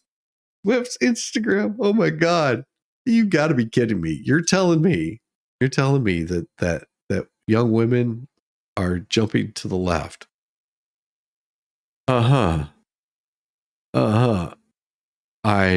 don't think that's true.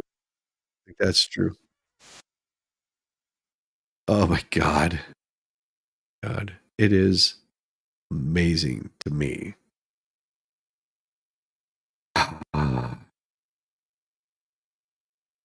It is amazing to me that they believe.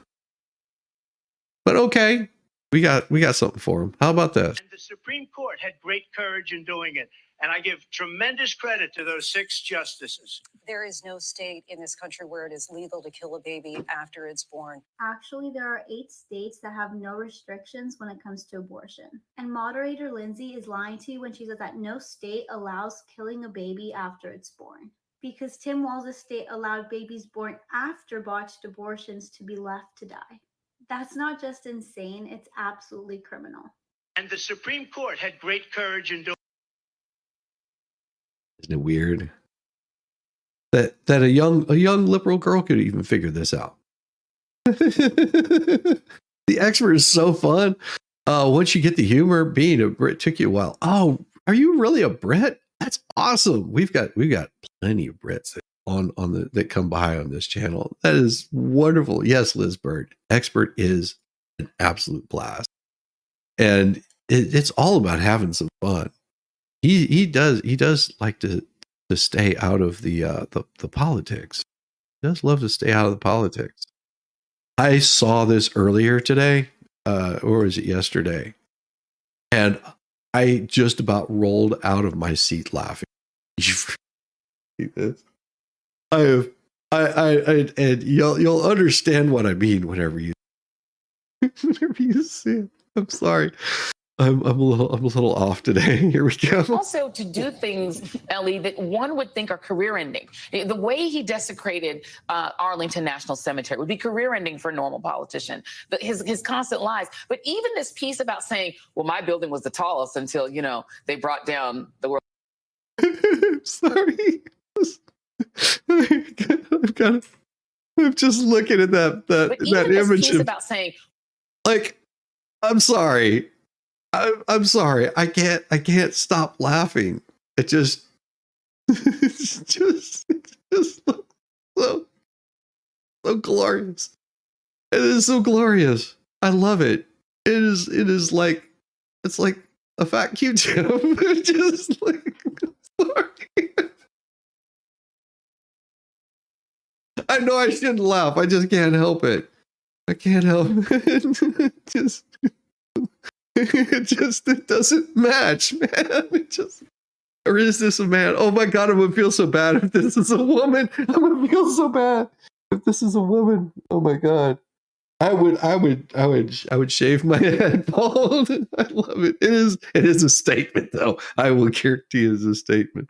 Well, my building was the tallest until, they brought down the World Trade Center. Now it's the second tall. I mean, everything he does is despicable. The reason why it doesn't end his career is because his supporters are just as despicable. All right. Like Trump's whole thing, he's a narcissist, right? And so his whole thing is to have a complete lack of compassion and empathy for everybody else. It's all about him. That's why he lies about 9/11. It's all about him, me. He's probably the least compassionate president we've had in 200 years since Andrew Jackson.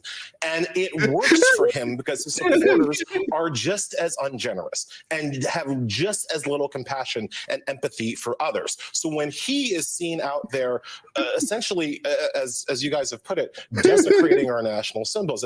When he is seen out there putting himself above all else, his supporters also want that to be the case. They want to do that in their own lives. That's how they think of themselves, and that's why it never hurts Trump when he takes these crass and classless actions. It's because his supporters think that being crass and classless is actually kind of cool. Yeah, and they also he hates the people they hate. So when he makes up this idea that these Muslims in New Jersey were cheering, and they're Americans in New Jersey cheering supposedly for the towers to come down, he's like, well, yeah, because my supporters don't like them, right? Oh my God, you people are such idiots. I don't know, the hair got me. I didn't hear a damn word they said because I was too busy laughing at the hair. I couldn't help it. I was like, and then he would do this little bob and he would just give that wiggle to it. I was like, oh my God, you're like a Muppet. I'm sorry. Exactly. I'm sorry, you cannot take someone seriously looking like that. With the pink shirt and his button all the way up. I mean, and the fat rollers are coming over the top, and you got this this wig. It's just like, oh my God. Oh, he should have given his hair to Joy Reid. Oh my God. Oh man. Oh, that just broke me there for a second. Sorry. Okay, here we go. Oh, this is important stuff here. We're doing the Lord's work. The amount of money going to Ukraine in this bill is more than we spend on the entire Marine Corps. Think about it. We're going to send to Ukraine more money than we spend on our own Marine Corps. This is a bill about Ukraine first. This is a bill that makes us weaker. There is no money to give to Ukraine. It's not like we've got a pot of money. There is no surplus. There is no rainy day fund. This money will be printed up or borrowed from China to send to Ukraine. It makes us weaker.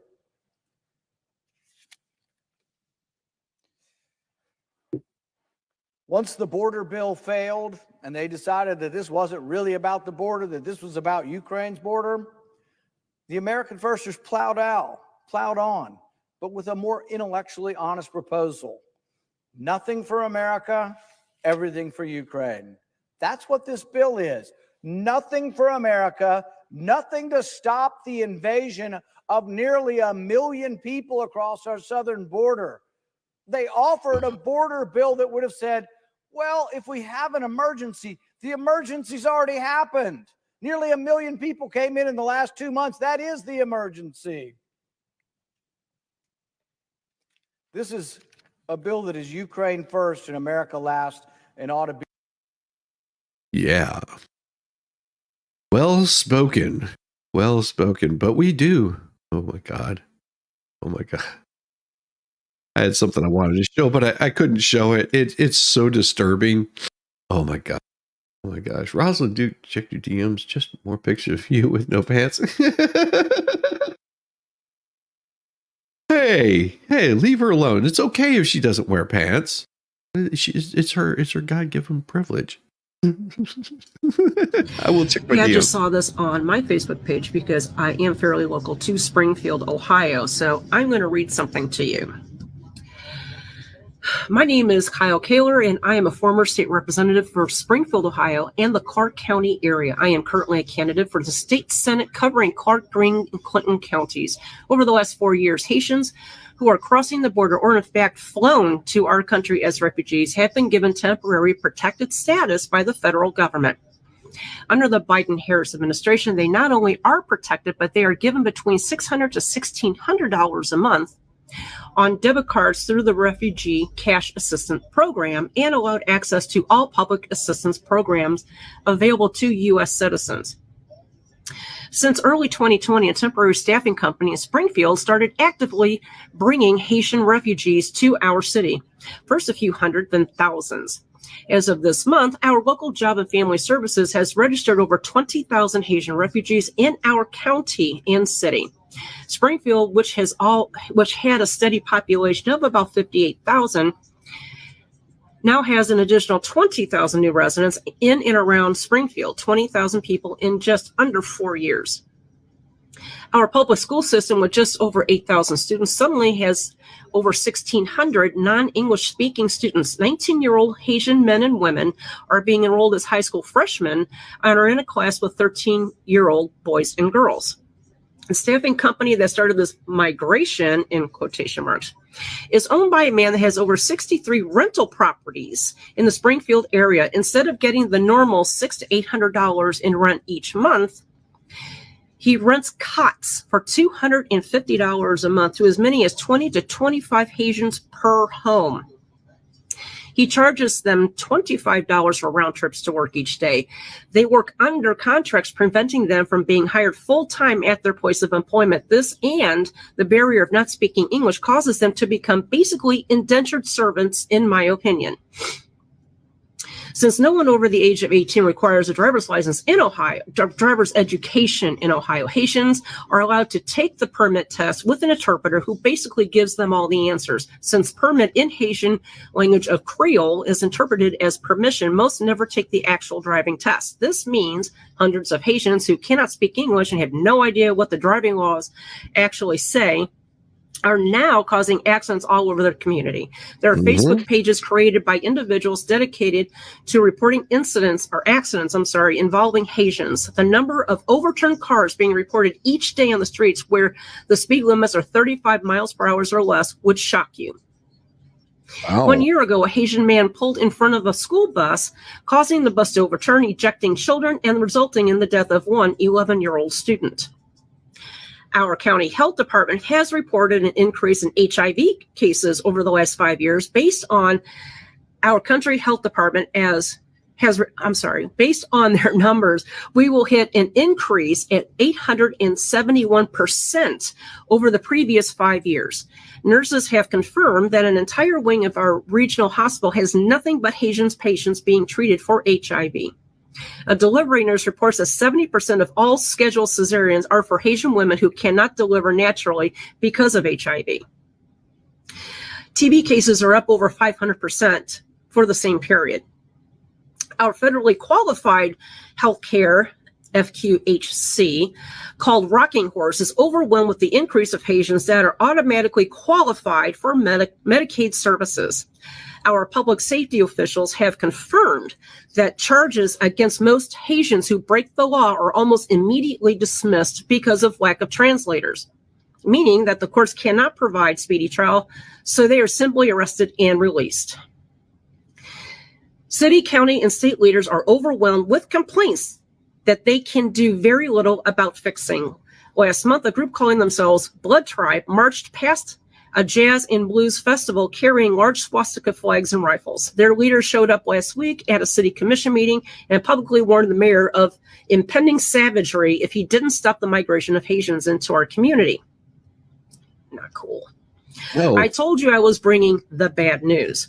Let me tell you, this is not about race. As a grandfather of 7 children, 5 of whom are wonderfully loved children of color, I can assure you this has nothing to do with the race or color of someone's skin. I understand that these folks are fleeing a hellhole of a country run by gangs. They are thankful to be here, but our community simply cannot handle an influx of 20,000 new residents who do not understand our language, our culture, our laws, and are being treated, in my opinion, as indentured servants.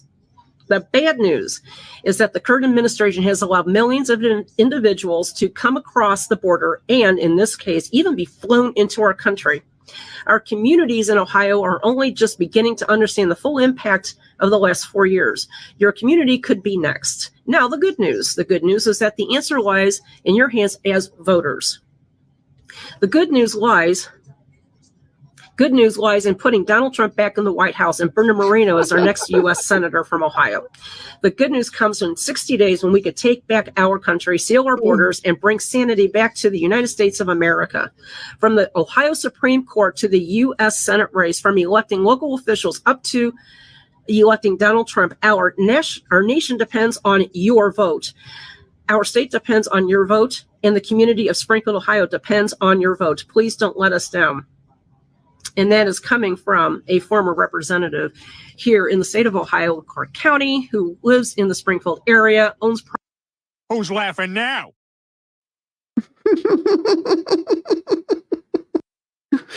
Oh God. Yeah, that's it. That's exactly it right there. Oh, what's that? Oh my gosh, King Paco, thank you for the $5 super chat. They might come after me because I support you. Have a great day. It's okay. Everything is fine and all is well. All is well. Where he's getting trampled, where Kevin Bacon is getting trampled. It's all fine here. Oh my God. You have a great day also, King Paco. Really, really, thank you again for the $5 super chat. You are wonderful. Oh my gosh. Like when what was that? Like when a Pisca, we go there every year if we passed in grade school. Wow. Good morning, Angie. Good morning. Good morning. Hold on just a second. I gotta blow my nose. Give me just a second. See, this is what sucks about getting sick and being, doing these streams is whenever you get sick, you all nasal congested. Give me just a second. I'll give you it'll be a short coffee break. I grabbed something.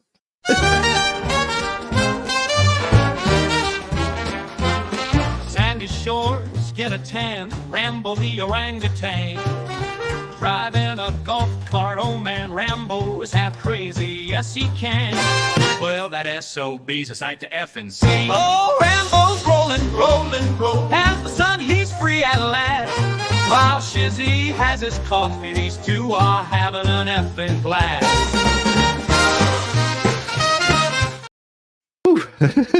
Just go, man. My nose is so stopped up right now. I hate getting sick. It's no fun. Kisses. Thank you so much, Starzy. I appreciate you. You've been waiting for someone to come after me because I support you all. I don't have enough drama in my personal life at the moment. I need some entertainment. Please, somebody come after me. There's days that I feel like that little kid in the playground where everybody's gone inside and I'm still running around. Why won't anybody play with me? Oh God. Too much fun. Too much fun. Oh my God. God. These are how this is how my brain works. This is your brain. This is your brain on me. Oh, just think this guy right here was about to become a Supreme Court justice. He was up to become a Supreme Court justice. This guy right here. A range of public officials across the country. Over the past 3.5 years, there has been an escalation of attacks on the Justice Department's career lawyers, agents, and other personnel that go far beyond scrutiny, criticism, and legitimate and necessary oversight of our work. These attacks have come in the form of conspiracy theories, dangerous falsehoods, efforts to bully and intimidate career public servants by repeatedly and publicly singling them out, and threats of actual violence. Through your work, you have made clear that the Justice Department will not be intimidated by these attacks. But it is dangerous and outrageous that you have to endure them. It is dangerous to target and intimidate individual employees of this department solely for doing their jobs. And it is outrageous that you have to face these unfounded attacks because you are doing what is right and upholding the rule of law. You deserve better. You deserve gratitude for that guy right there has already said he's coming after you. The Department of Justice has free reign to persecute a political rival. They've gone after Trump. The fact-checking Springfield might be the Democrats' downfall. Yes. Welcome, Kate Broom. Welcome. All you fine people just rolling on in. Rolling. Keep them doggies rolling. Rawhide. Ah, yes. Here is a story that says, breaking, ABC whistleblower allegedly will release an affidavit claiming the Harris campaign was given sample questions that were essentially the same questions that were given during the debate, as well as assurances that Trump would be fact-checked and she would not. So ABC whistleblower, you'll see this coming out very soon. You will see this coming out very soon. There's going to be a whistleblower that's going to have something to say, and they're going to say that she was given advanced information. Oh, and I've got another one for you that's going to blow your mind away whenever I show you.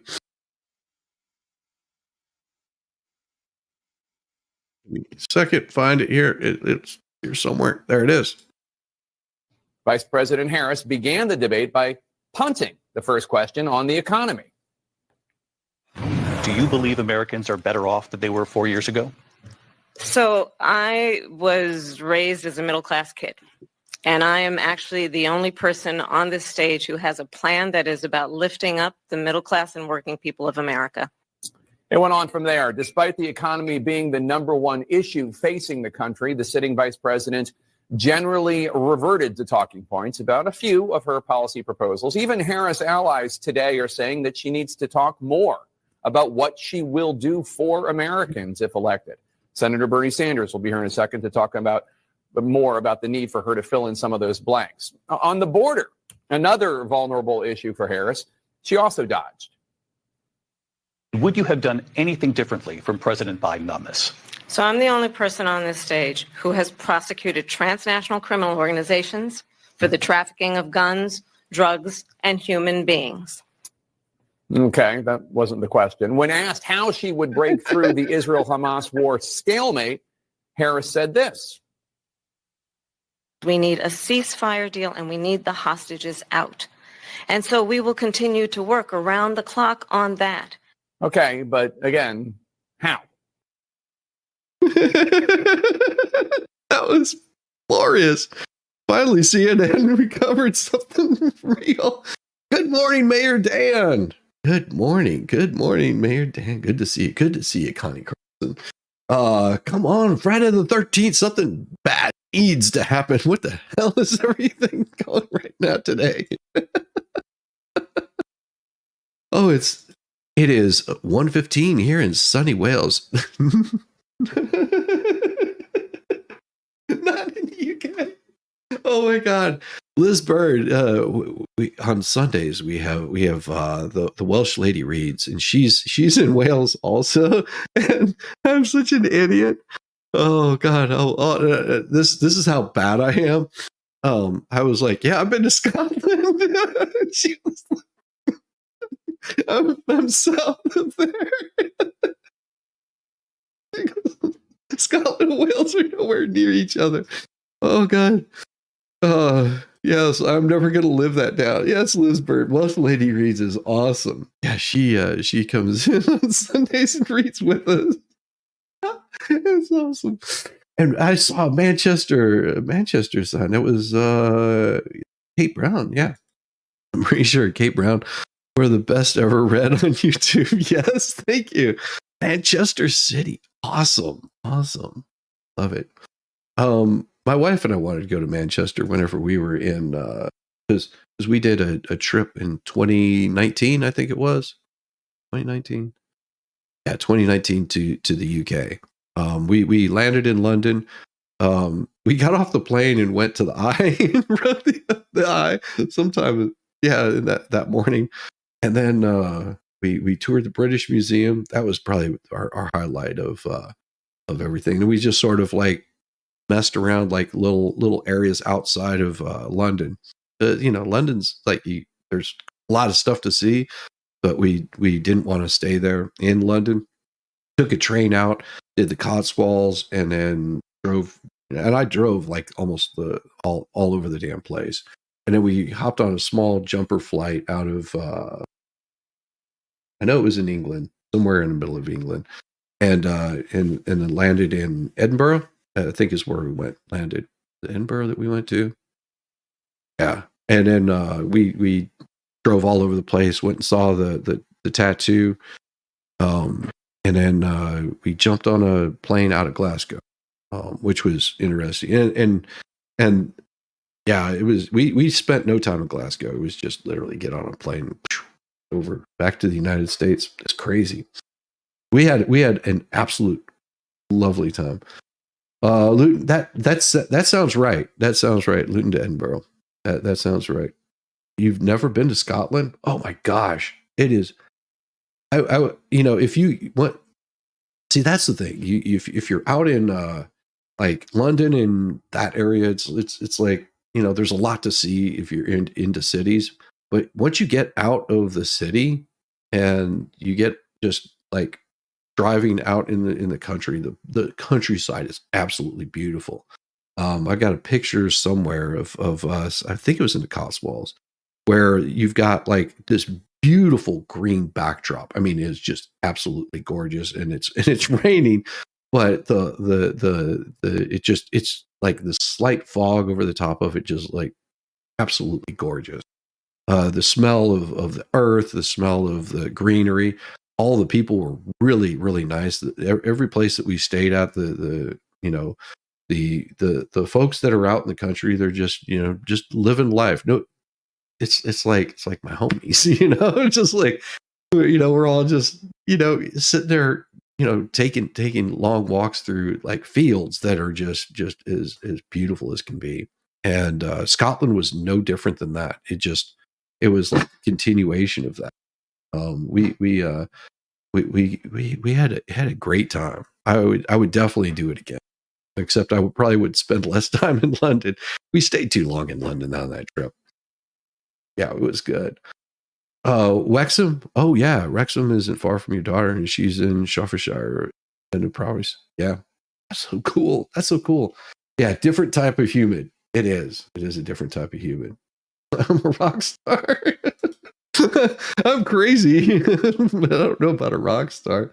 Thank you, though. Thank you. I appreciate you. I appreciate you. Love my banter. I have fun. I have fun. Yes, I saw that, and I had an absolute blast. I thank them so much for that. Megan, Umbrella Guy, DU Guy, read your response to Bruce. Thank you. Thank you. Yes, DUI Guy and I we'll get together. There's a lot going on right now, just in case you hadn't noticed. YouTube is arsehole. You did your comment. Yeah, it happens, Bad Dog. Especially to you. Especially to you. You guys are awesome. Thank you so much. Oh, it's all fun. It's all fun. Oh my God. So there was this thing. There it is. Let's see if I can bring this up, because this is what was written. Is Mark Penn, a former top advisor to Bill and Hillary Clinton, called Thursday for ABC to launch a formal internal investigation due to its news division's planning and execution of this week's presidential debate to determine if there was some effort at rigging the outcome of this debate. ABC News came under significant bipartisan criticism because of the moderators fact-checked some of Donald Trump's statement, but none of Kamala Harris's. You think? Well, and also because they did it real time. Like, a moderator's job is to moderate and not to do some sort of fact check in the middle of it. It seems to me it would be weird that they would do a fact check right in the middle of moderating. They shouldn't be trying to, if you're debating, you should be debating the person that's, on the debate stage with you, not the moderator and the person that's on the stage with you. But I think he handled himself. It looked really creepy weird. Trump said Thursday the debate was a 3-on-1. Yeah, they declined to participate in another one before the election. Good for him. Yeah, there's no point. Whenever you're winning, which he is, there's no need in giving another debate. There is no need. And she really, really wants one. Yeah, Mark Penn is the one that called on the internal probe. So, like I said, you're going to hear a lot of this stuff come out over the next bit of time that these things that goes on. It is insane that I'm going to have to pull something else up, and let me see if I can find it, because it's gonna blow your mind whenever you see this. Okay, now I don't know who this guy is, and yes, there is a conspiracy. Good morning, Angie. There is a very big conspiracy about the debate. Okay, and it goes a little bit deeper than that. Now, I can't verify this. I can't confirm it. But there is some very interesting stuff about this. And I'll give you some warning. Dude looks creepy. That's about to come on. I mean, I don't know what's going on. I think he has a mohawk. But it's down. But this is gonna be interesting, to say the least. So just pay attention and listen to what he says. Did you find yourself wondering if that special earring was a family heirloom, or was it perhaps a speaker where someone could speak to the speaker during her debate last night? I've done a little more research, and while the internet may be saying that it's a conspiracy to think that, the manufacturer doesn't seem to think it's a conspiracy.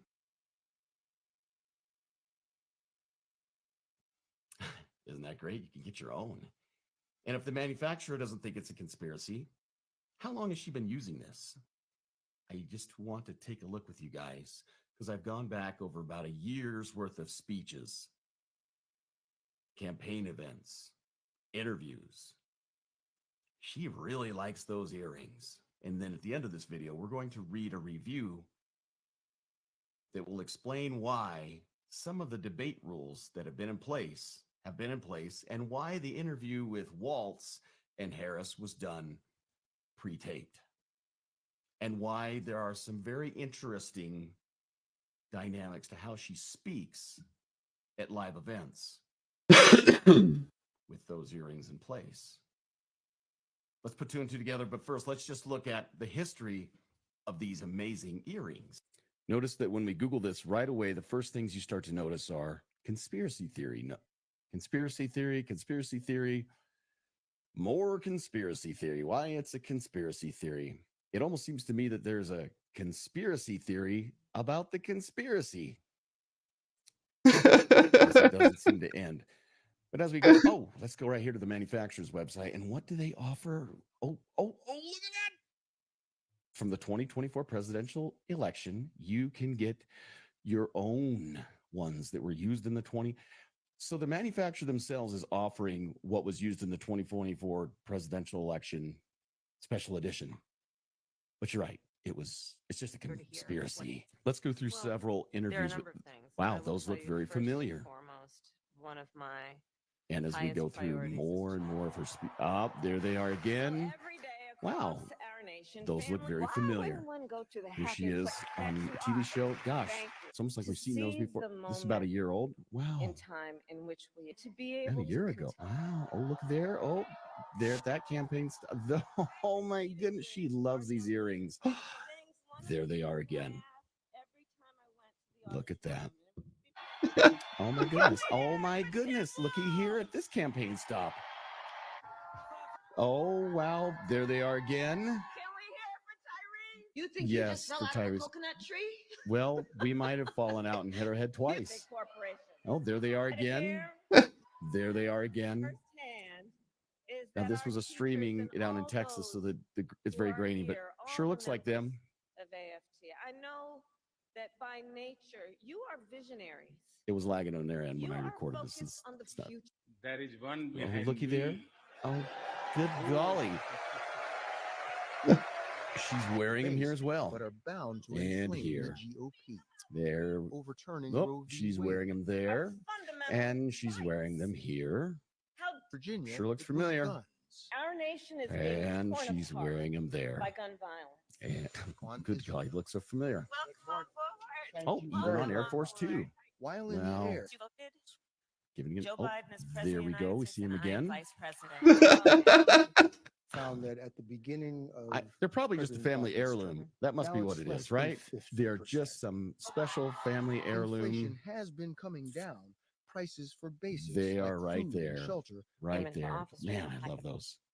Okay, this review was done by Wi-Fi-Hi-Fi.com. And it's a review of those earrings right there. There they are. Do they look familiar? Do they look familiar? They even have a pretty liberal looking model for them. Let's read this review. Nova H1 audio earrings are wireless earphones and jewelry in one. The Nova H1 audio earrings from Nova Products GmbH are an interesting new concept. They are designed to look and be worn like clip-on earrings, but they are actually wireless earbuds.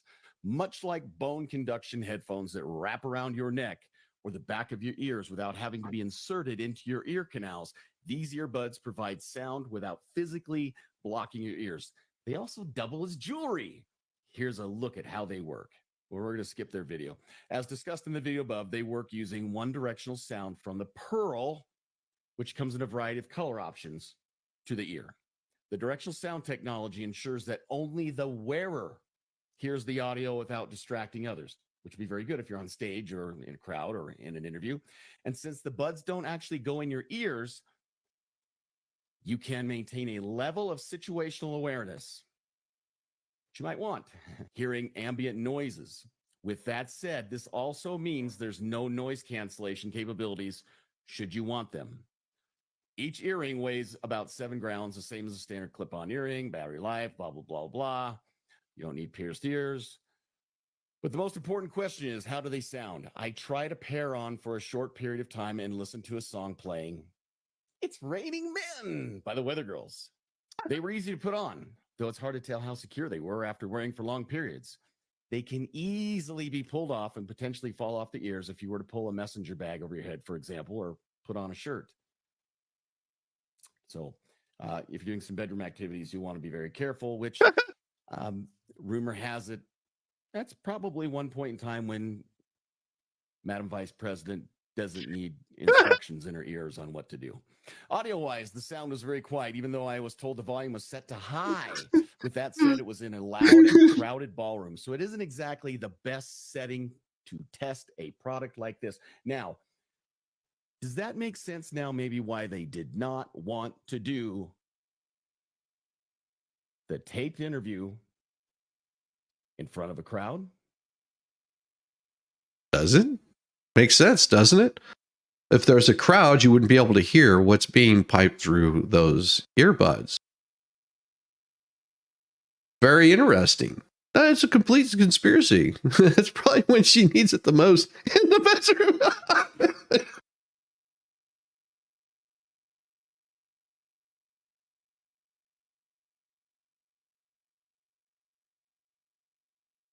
Oh, sorry. That hurt. No, because it's where she puts her lipstick. You would want to hear that. Oh God. Sorry that. Oh, okay. Well, let's continue on with this. And why they didn't want to do any of the debates with an audience. And now, if you think about this for just a minute, go watch some of her campaign footage, her speeches. Whenever the crowd is cheering and they're loud, all she can do goes, thank you, thank you, thank you, thank you, thank you. Please shut the heck up because I can't hear what they're telling me to tell you. And pay attention as well to her cadence when she's on script, because it's very Audio-wise, the sound was very quiet. Even though she'll only say a few words, and then the next set of words. Now, you could say that's good verbal pausing for a speech. But if you pay attention to the time in that verbal pause, they're all different. Pause of time, different time. Wait. The pausing is very different between each set of words. And when I'd listen to many of them, I find that time seems to closely match how long it would take to say the next phrase she's going to say. Nonetheless, for something like quiet background music while you work, or even go for a walk or run, commute to work, etc., these might be an ideal as an all-day wear earbud. For more discerning listening, however, and making calls, you'll probably want to switch to a better pair. But as something you can wear all day, every day, these are more like modern-day Bluetooth headsets than they are a replacement for earbuds. And they are quite fashionable, too, which is probably why she's been wearing the same darn ones for at least that same model for nearly, as best I can tell, about a year and a half, possibly longer.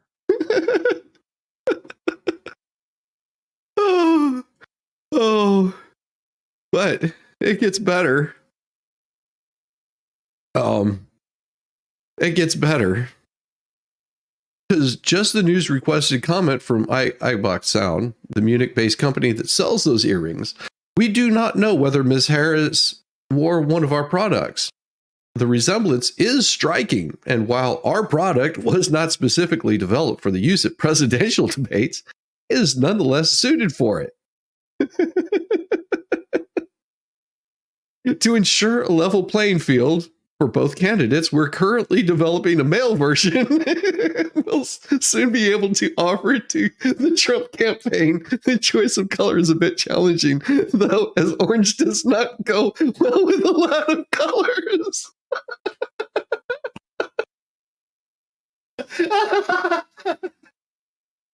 Oh my God.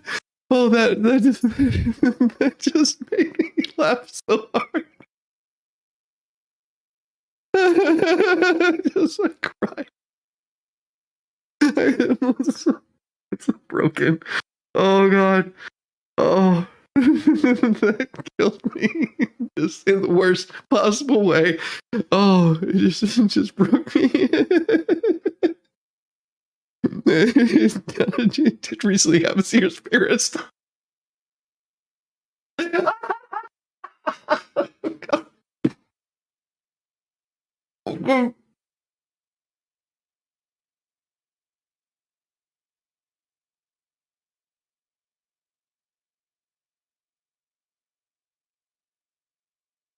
Oh, sorry.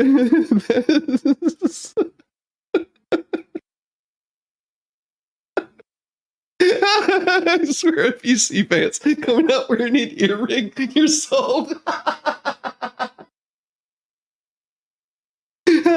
Neck maker, it's still a diamond stud. So, like from the 80s. Oh God. Oh my God. I love the internet. Oh God. I was so angry I didn't think of that. Oh God, yes. Oh, you need to read this statement on their website about their interview. Don't blow out your lungs. Oh God. Check this thing. Oh God. Dude, she would lose her freaking ever-loving mind. Oh God. Oh my gosh.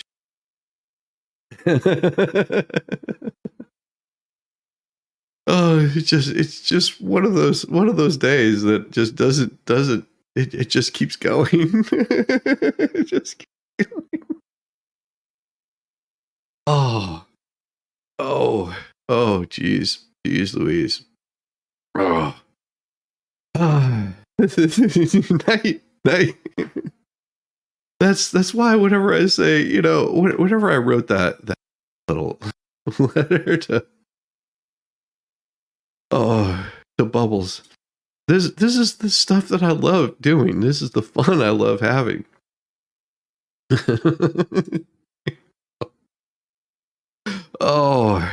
September 10th, 2024. Congressman Steve Horsford.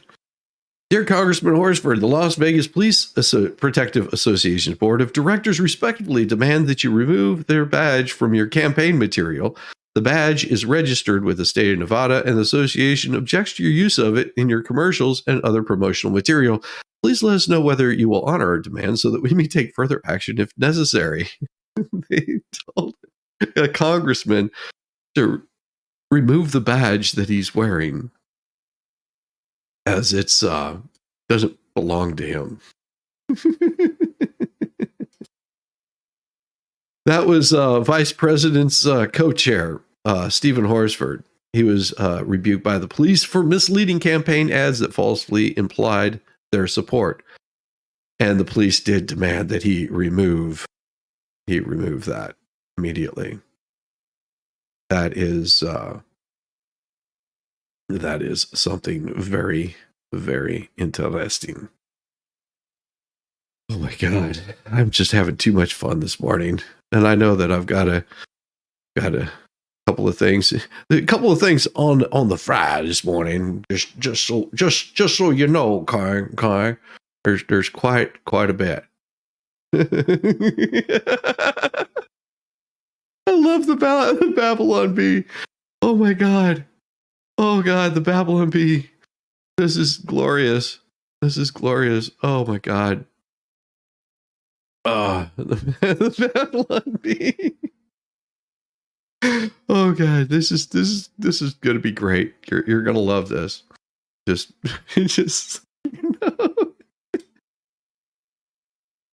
rednecks dress up as Taliban, so Biden will give them billions of dollars in firearms.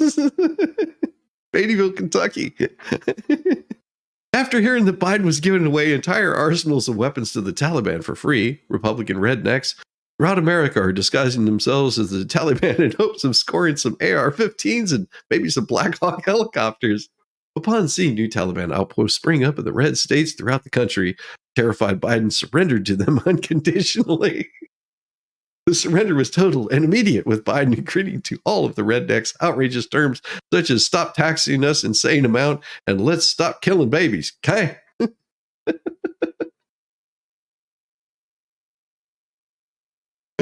Oh, Republicans are just like the Taliban, then I would likely immediately and unconditionally withdraw from their territories and surrender. Biden said to his aides, tell them we'll give them whatever they want.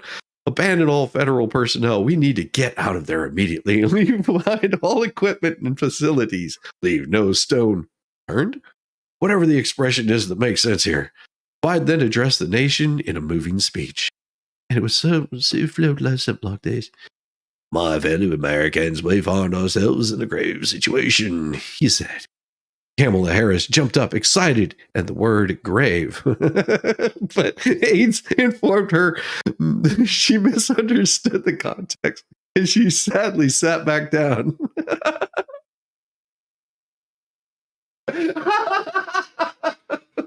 God. Republican redneck Taliban have taken over Kentucky and Texas and all the other red states. We must meet all of their demands and pull out right away, which is something Kamala never understood. This is a dark day for America, but I can assure you it's all Trump's fault. Now, where's my pudding? At Publishing Time, sources at the White House confirmed that Biden had given Republican rednecks over $80 billion in firearms and other military.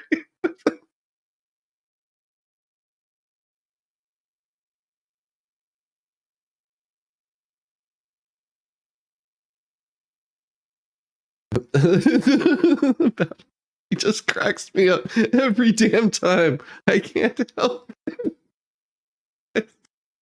I read these things and I just have so much fun. Oh, I have no choice. No choice. Oh God. Oh, Oh, okay.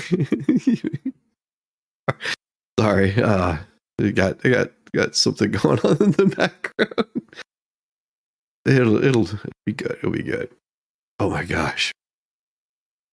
Oh man.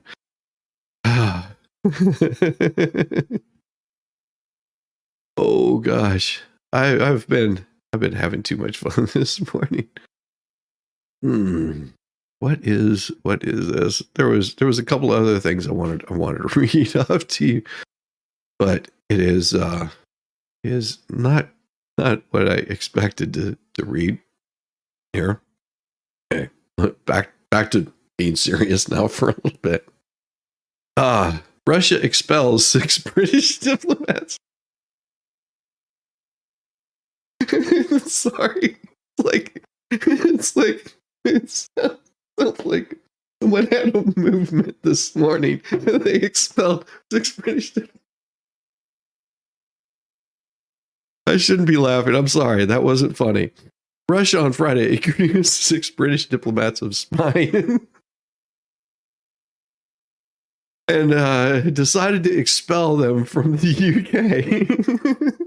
Let's expel them. The UK said the completely baseless movement came weeks ago and was linked to its action in May to revoke the credentials of an attaché at the Russian embassy and limit Moscow's diplomatic activities in London. The latest East-West tensions unfold. This British Prime Minister Keir Starmer. That name just does not sound like it's British. It's very German. They were just very interested tourists. What do we have here? There's something in.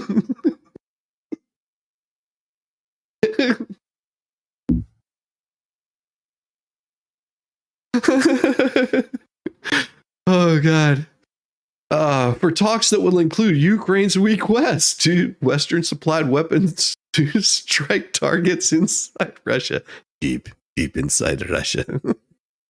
President Vladimir Putin has warned that Kyiv's use of long-range weapons would put NATO at war with Moscow, which is no laughing matter. Sorry.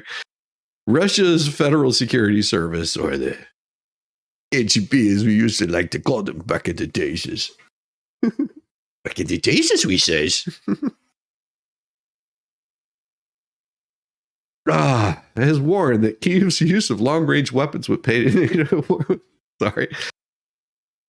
Said in an online statement that the foreign ministry withdrew. We pulled those little bastards out. They're like a thorn in our side, eh? The envoy's accreditations in Russian TV quoted the FSB official as saying, "It was decided to expel them." With drinks and X-Lax, we got rid of them. They're British agents. The FSB said it received documents indicating diplomats were sent to Russia by a division of UK's Foreign Office whose main task is to inflict the strategic defeat upon our countries, and that they were involved in an intelligence gathering and subversive activities. You would not believe the kinds of things that they were doing, these subversive bastards. But we've never seen them do that kind of thing to the puppy dogs. So subversive. Right, they're just poor, innocent little puppies. I know they look like wolfhounds, but they were subversive. Those little wolfhounds. Sorry. The FSB warned that if other diplomats are found carrying out similar actions, leave the puppies alone, man. Leave the puppies alone. It will be elite termination of their missions to Russia. Russian TV said the 6 diplomats had met the independent media and rights groups media. I thought I was going to say they're always about the right wing. I should read before I say things.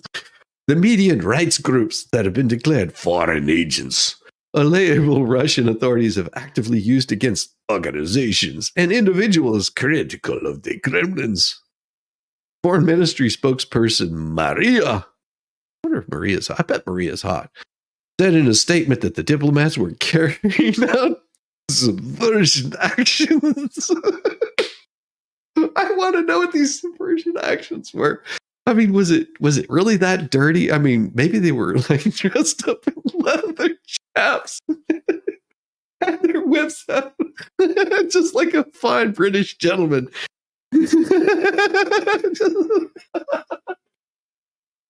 We caught him in the act. You wouldn't believe what they were doing to each other. We've never seen anything like that.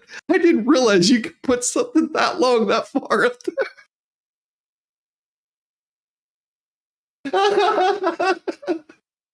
They were deep, man. They were so deep. Oh, sorry. They were causing harm to our peoples. Just our eyes, our brains, they were melting, man. We fully agree with assessments of the activities of the British so-called diplomats expressed by the Russians, KGB, FSB, whatever. She added in an online statement. I bet she talks like that too.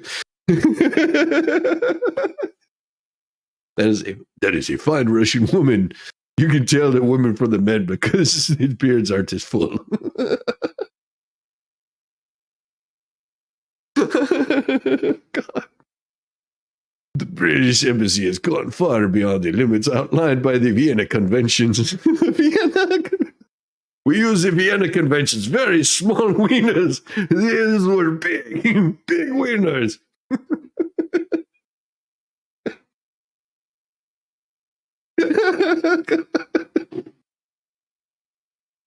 Oh, God.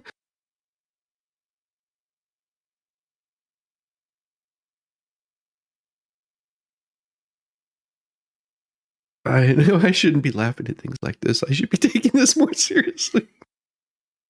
But then off to the side, I got this dillweed over here looking at me, and underneath it says, "No alcohol challenge." That's just so wrong. They don't know me because that's not going to happen.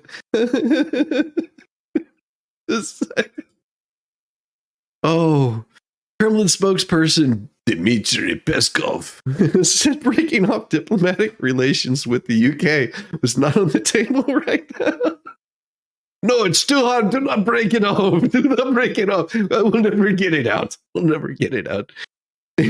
Called the Russian allegations completely baseless. The UK Foreign Office said the expulsions happened weeks ago, leaking them to Britain's decision in May to revoke the credentials of an attaché in Moscow's London embassy and to impose the 5-year time limit on all Russian diplomats in Britain.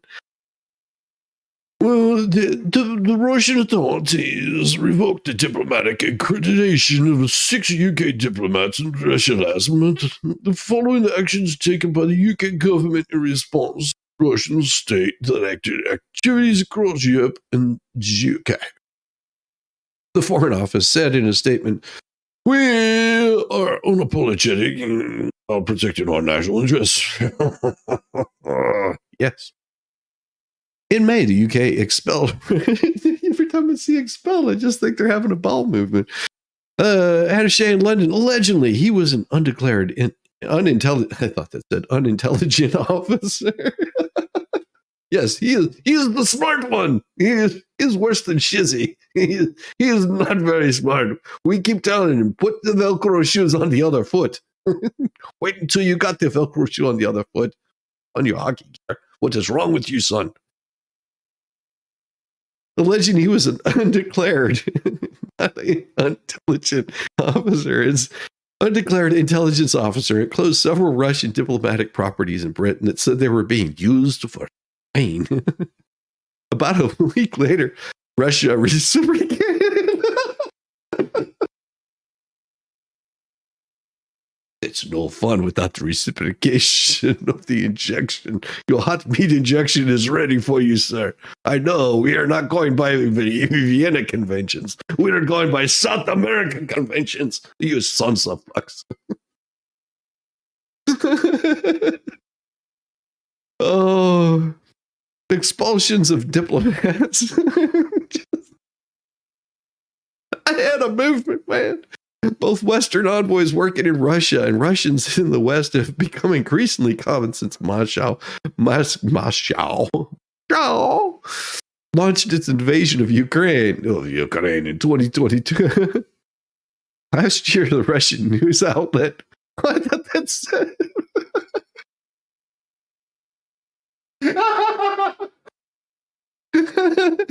I could have sworn that said BBC. But it's worse.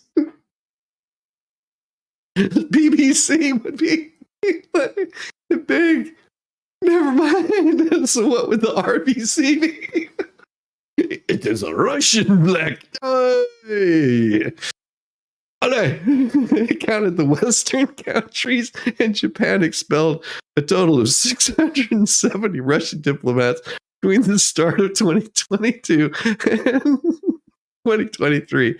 Well, Moscow responded by they just keep expelling stuff. Oh my god. You guys should get less fiber in your diet. Russia started this conflict. Russia's invaded illegally Ukraine. Russia could end this conflict straight away, he told reporters. Oh, I'm sorry. And of course, someone said, of course, Ukraine has the right to self-defense, so we are obviously not full of support of Ukraine's right to the self-defense right now, so. But providing training capabilities, as you know, but we don't seek with Russia. That's not our intention in the slightest. Ukraine wants approval to use some weapons to strike deeper into Russia. And there are signs that President Joe Biden might just shift U.S. policy in response. That would be really, really bad idea. Oh my God. Russia did it first. Yeah. This has been going on for quite some time now. You must understand. Oh my God. I didn't see the rest of this ad.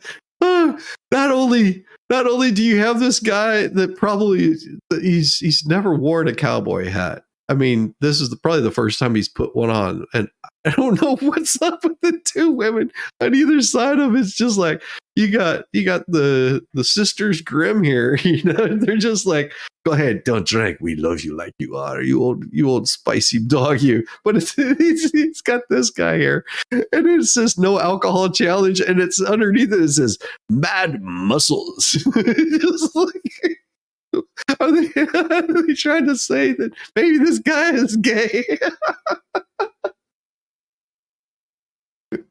Don't drink, you too could have this one woman. She would warm you up at night. I know she looks like your mother, but it's okay. Oh God. Oh. Ukraine wants approval to use some weapons to strike deep in Russia. While the issue is expected to be at the top of the agenda, like the top of the phone, man. The agenda for the meeting, it appeared unlikely that Biden and Starmer would announce any policy changes at this time. Starmer just sounds like he's, hey, my name is Starmer. The officials spoke on condition of anonymity because they're not authorized to discuss private deliberations. Well, you're not anonymous if it's private, because they know who all is in those private negotiations.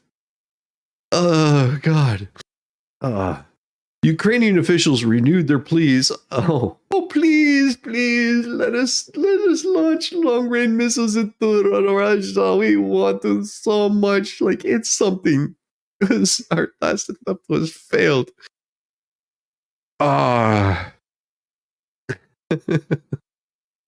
Against targets deep inside Russia this week to visit to Kiev. by U.S. Secretary of State Anthony Blinken. He told you'll be blinking.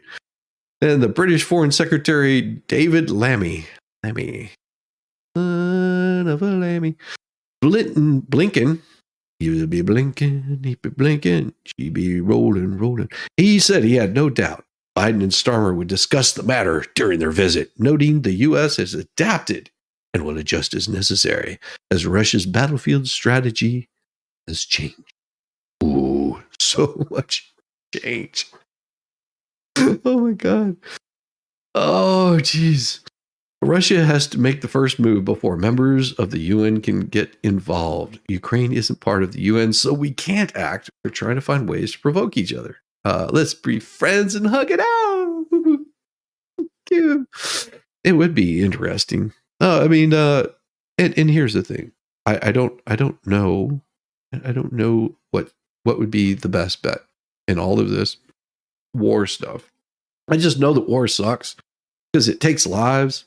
It messes people's minds up, separates families, puts brother against brother, puts nations against one another. And then you've got this whole shift of like anger and angst and lies and propaganda and all that other bullshit. Now, don't we have enough of that right now? We don't need that.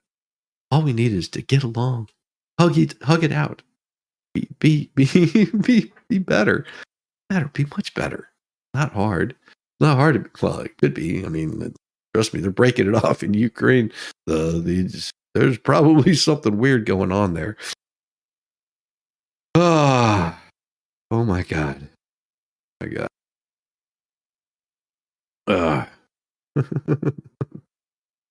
It is man, I forgot that. I forgot. I was gonna say something that good happened today, but well, I'm not gonna talk about that.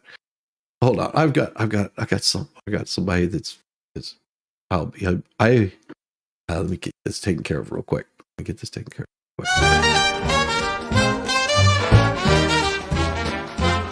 Sandy shores get a tan, Rambo the orangutan. Driving a golf cart, old man Rambo is half crazy, yes he can. Well, that SOB's a sight to effing see. Oh, Rambo's rolling, as the sun he's free at last. While Shizzy has his coffee, these two are having an effing blast.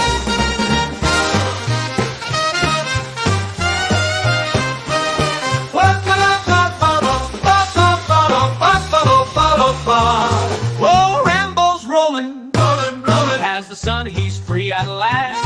While Shizzy has his coffee, these two are having an effing blast. Shizzy on the dunes, coffee in hand. Rambo is a loon, and Shizzy is, well, that is too dirty to say here.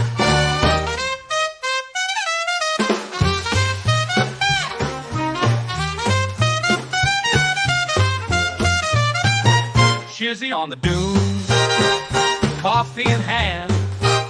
Rambo is a loon, and Shizzy is that is too dirty to say here, Oh, Rambo's rolling, as the sun he's free at last. While Shizzy has his coffee, these two are having an effing blast. Otters in the surf, hummingbirds in the sky. Rambo honks the horn and spits in Shizzy's eye. Oh my! Oh, Rambo's rolling, as the sun he's free at last.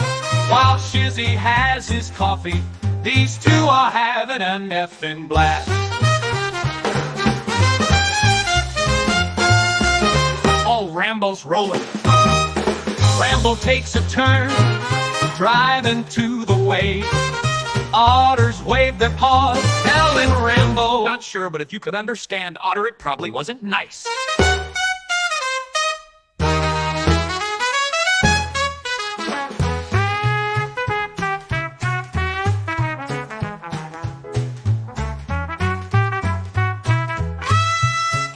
Rambo takes a turn, driving to the waves. Otters wave their paws, telling Rambo, not sure, but if you could understand, Otter, it probably wasn't nice. Oh, Rambo's rolling, as the sun he's free at last. While Shizzy has his coffee, these two are having an epic blast. So here's to Rambo, otters and hummingbirds by the edge of the ocean. And Shizzy, well, he might just be there too.